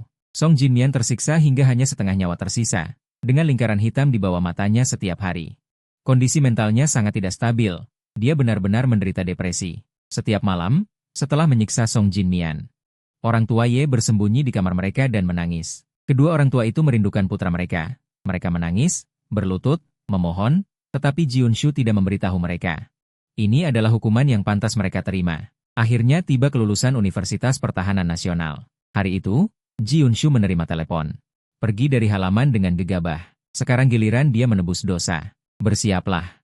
Misi ini sangat penting, tidak boleh ada kesalahan. Pada tahun 1987. Sebuah gelombang dukungan untuk Barat Laut Besar melanda mahasiswa pasca sarjana di seluruh negeri, tetapi juga muncul banyak masalah keamanan. Pada saat itu, bisa masuk universitas dianggap sebagai kehormatan besar bagi keluarga. Oleh karena itu, setiap talenta sangat berharga bagi negara. Jurusan kriptografi di Universitas Pertahanan Nasional juga termasuk di dalamnya. Namun, mereka mengambil jalan yang tidak biasa, mendirikan pusat penelitian di Barat Laut Besar. Melakukan penelitian rahasia tentang pemecahan kode komputer. Ini adalah tugas yang sangat rahasia, menyangkut operasi modern masa depan. Oleh karena itu, setelah lulus, mahasiswa pertahanan ini langsung ditempatkan di Barat Laut Besar. Kekuatan musuh asing menganggap mereka sebagai target utama. Mereka berusaha keras untuk merusak. Atasan secara khusus menugaskan tim pasukan khusus untuk pengawalan. Ji Yunshu adalah pemimpin misi pengawalan. Terus bersembunyi di kegelapan agar tidak terdeteksi musuh. Dia mengenakan seragam kamuflase, berdiri di puncak gunung. Menatap iring-iringan kendaraan yang melintas di bawah kakinya. Matanya tajam seperti pisau. Namun, saat jatuh pada mobil utama, tatapanmu akan melunak. Paman Jiun telah berjuang keras selama bertahun-tahun, tetapi menolak promosi. Dia hanya menunggu kesempatan. Ketika Departemen Rahasia Universitas Pertahanan Nasional pergi ke Barat Laut, dia segera mengajukan diri untuk tugas pengawalan. Sejak aku pergi ke kompleks, Paman Jiun merasa kehilangan makna untuk tinggal. Dia ingin menjadi kakak yang dulu melindungiku. Dia ingin memberitahuku bahwa dia tidak pernah berubah. Penebusannya adalah melindungiku secara diam-diam. Selain itu, akan ada kesempatan untuk menghabiskan waktu bersamaku saat tiba di tujuan. Ini adalah satu-satunya hal yang bisa dilakukan Paman Jiun. Di dalam konvau, aku menatap pemandangan di luar jendela. Saat semakin dalam ke barat laut, lingkungan menjadi semakin keras. Akhirnya, aku merasakan lingkungan yang sulit di luar kampus. Aku menemukan bahwa latihan yang kualami di sekolah tidak seberapa dibandingkan dengan lingkungan di depanku. 4 tahun kuliah telah banyak mengubahku. Aku menjadi dewasa dan stabil. Aku lulus dengan nilai pertama di kelas, menjadi perwakilan terbaik dari angkatan ini. Kali ini ke barat laut, aku membawa misi ganda. Selama perjalanan, aku merasakan konvau berhenti beberapa kali. Tapi segera kembali normal. Aku tidak tahu bahwa beberapa serangan telah terjadi di luar, semuanya dicegat oleh pasukan pengawal. Sampai konvau memasuki pusat penelitian dan pengembangan, tim pengawal yang semula berjumlah 200 orang hanya tersisa lebih dari 100 orang. Ini menunjukkan betapa sengitnya pertempuran di sepanjang jalan. Setelah tiba di tujuan, semua orang tidak punya waktu untuk beristirahat. Kami segera terjun ke pekerjaan. Aku tiba di pusat penelitian dan pengembangan dan segera menemukan bahwa peralatan komunikasi sudah ketinggalan zaman. Aku segera menulis laporan untuk penggantian peralatan. Aku sudah memikirkannya saat di sekolah. Beberapa artikel ilmiah yang sangat berpengaruh memberikan inspirasi besar bagi keamanan informasi pertahanan. Atasanku memintaku memimpin tim. Selain melatihku, mereka juga ingin meningkatkan keamanan informasi pertahanan ke tingkat yang baru. Aku tidak mengharapkan apapun. Hanya dalam 3 bulan, aku telah memperbarui seluruh pusat penelitian dan pengembangan. Dan meningkatkan kemampuan pertahanan sandi 1 tingkat. Aku baru bekerja selama 3 bulan tetapi sudah menjadi kontributor kelas 1. Saat bekerja, aku selalu merasa ada yang memperhatikanku dari belakang. Setiap kali aku menoleh, tidak ada seorang pun. Aku mengira itu hanya halusinasi karena terlalu lelah bekerja. Suatu kali, sebuah pos komunikasi penting diserbu secara brutal. Aku sedang melakukan eksperimen penting. Dalam keadaan darurat, aku jatuh ke dalam gua di perjalanan pulang. Saat itu, hujan deras turun, hampir tidak ada komunikasi dengan dunia luar. Aku berada di dalam selama 3 hari. Saat aku hampir mati kelaparan, pandanganku kabur. Aku sepertinya melihat seberkas cahaya. Dari cahaya itu, muncullah sosok yang kukenal. Dia membantuku berdiri dan perlahan memanjat ke atas. Orang itu tidak kuat secara fisik, tetapi dipenuhi dengan kekuatan. Kami memanjat ke puncak gua. Ini pertama kalinya aku menghirup udara luar. Perasaan bertahan hidup sungguh luar biasa. Jadi aku ingin berterima kasih kepada orang yang menyelamatkanku. Sayangnya, orang itu hanya menurunkanku, menyerahkanku kepada tentara medis, lalu menghilang. Aku ingin menolongnya, tetapi tidak punya tenaga. Aku segera pingsan. Aku terbaring di ruang pemulihan selama 3 hari. Setelah mendapatkan kembali kekuatanku, aku mencari penyelamatku di mana-mana. Tetapi semua orang bungkam. Direktur Pusat Penelitian datang sendiri dan memintaku untuk fokus pada penelitian. Melindungi para peneliti adalah tugas mereka, jadi tidak perlu terlalu memikirkannya. Siapapun akan melakukan hal yang sama. Aku mengangguk tanpa banyak berpikir, baru mengetahuinya dari orang lain. Keberadaan tim khusus itu. Sejak mereka keluar dari gerbang sekolah, mereka telah melindungi secara diam-diam. 3 tahun berlalu begitu saja. Aku berhasil mengembangkan sistem komunikasi generasi kedua, yang sangat meningkatkan kemampuan tempur tim dalam hal informasi. Aku pun menjadi wakil direktur Pusat Penelitian dan Pengembangan. Pada hari aku meninggalkan Gobitan, direktur secara khusus mengundangku minum dan menceritakan sesuatu yang kejam. Karena pentingnya riset komunikasi, pusat penelitian sering diserang oleh musuh. Musuh yang bersembunyi dalam kegelapan. Dalam 3 tahun ini, setidaknya terjadi 70 kali serangan, Semuanya berhasil digagalkan. Tapi banyak kawan yang gugur. Untungnya, kita berhasil menggagalkan rencana musuh dan menyelesaikan misi yang diberikan organisasi dengan sempurna. Kau juga bisa pergi ke panggung yang lebih tinggi, menyelesaikan hal yang lebih sulit. Direktur mengeluarkan sebuah foto. Diletakkan di atas meja. Setelah ragu sejenak, suaranya menjadi rendah. Awalnya aku tidak ingin memberitahumu, takut kau terganggu. Tapi karena kau akan pergi, aku tidak akan menyembunyikannya lagi. Dalam misi perlindungan kali ini, 200 lebih anggota pasukan khusus gugur. Tubuhku bergetar, mataku berkaca-kaca. Angkat segelas anggur, bersulang untuk mereka. Direktur mengangguk sambil menghela napas. Kau pasti sangat mengenal komandan grup, kan? Komandan grup? Mataku menyala. Aku tidak mengenal komandan grup manapun. Entah kenapa, sosok Paman Jiun terlintas di benakku. Aku menggelengkan kepala dengan keras, menertawakan diri sendiri dalam hati. Paman Jiun seharusnya masih berada di kompleks militer. Jika menikah sekarang dengan Song Jinying, anak mereka pasti sudah bisa disuruh membeli kecap. Bagaimana mungkin dia datang ke sini untuk tugas administrasi? Namun, perkataan direktur selanjutnya membuatku seperti tersambar petir. Ternyata komandan grup adalah Paman Jiun. Dan dia telah melindungiku secara diam-diam selama 3 tahun. Terakhir kali aku jatuh ke dalam gua, Paman Jiun yang mempertaruhkan nyawa.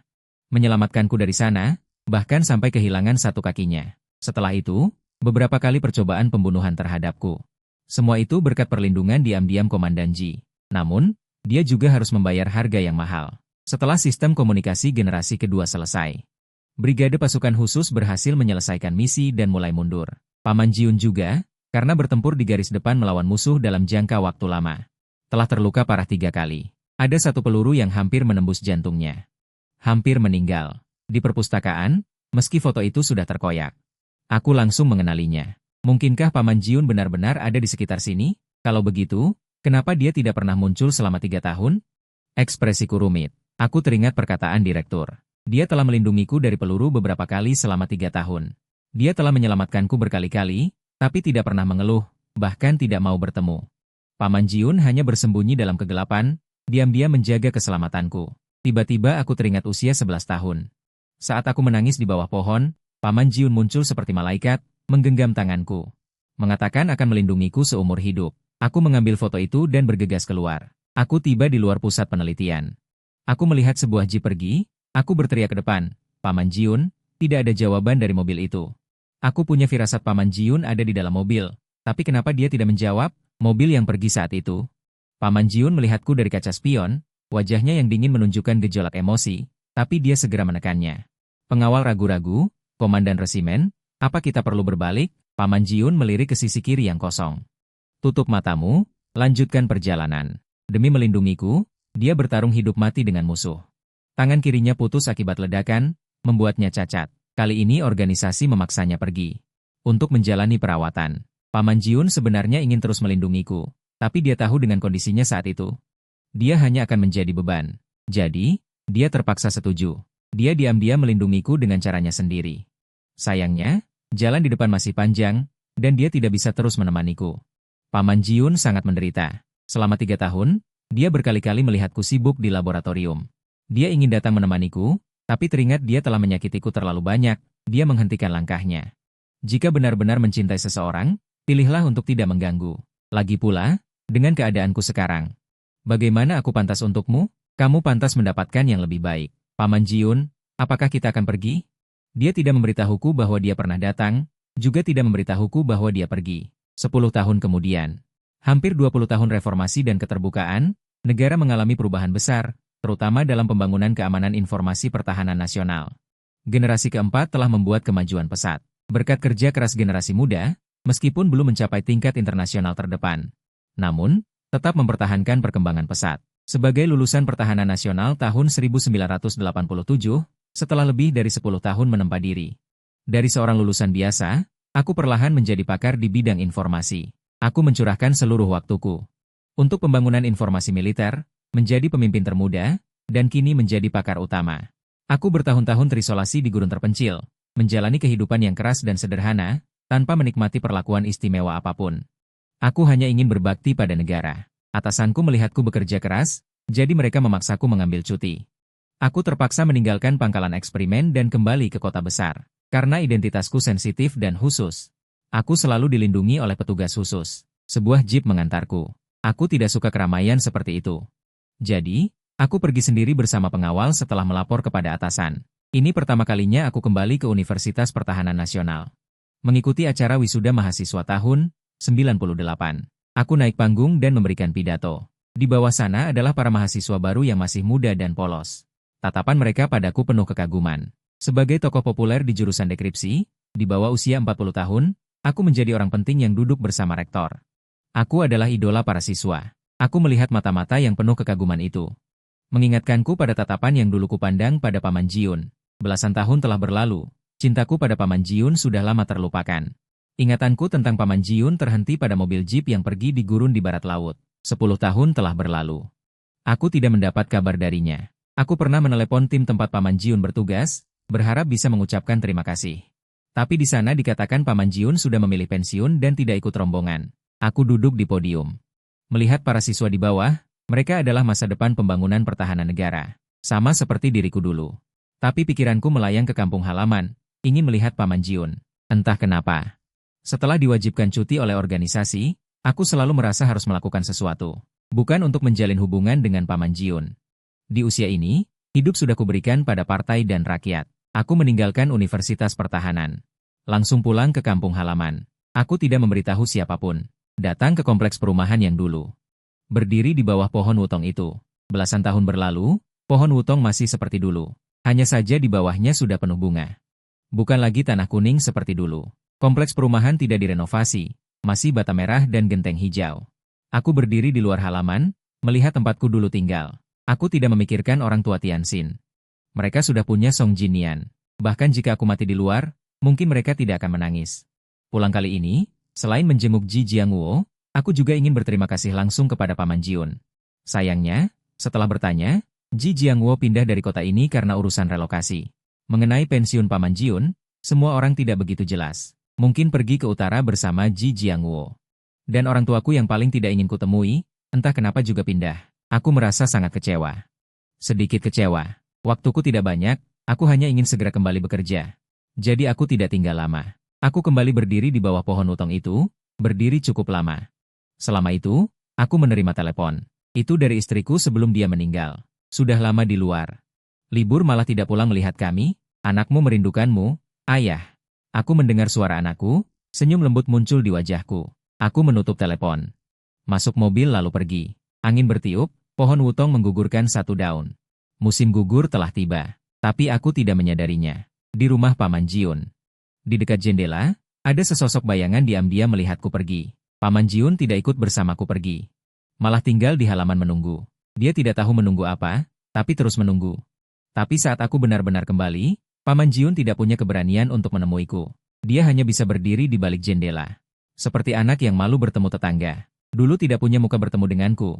Sekarang tidak punya keberanian bertemu denganku. Yang bisa dilakukan Paman Jiun adalah mendoakan. Setelah memastikan mobilku pergi, dia perlahan turun. Mengucapkan terima kasih kepada para tetangga. Jika bukan karena mereka menyembunyikannya, mungkin aku akan tahu kebenarannya. Dia membawa keranjang, menuju pemakaman. Ini adalah makam orang tua keluarga Ye. Tidak jauh ada makam tunggal. 5 tahun lalu, Song Jinian akhirnya tidak tahan lagi. Dengan pisau tajam, membunuh orang tua keluarga Ye yang paling menyayanginya. Dia menderita depresi yang sangat parah. Setelah membunuh orang tua keluarga Ye, dia menyayat pergelangan tangannya di kamar mandi. Ketika ditemukan, hanya ada 3 jenazah di rumah.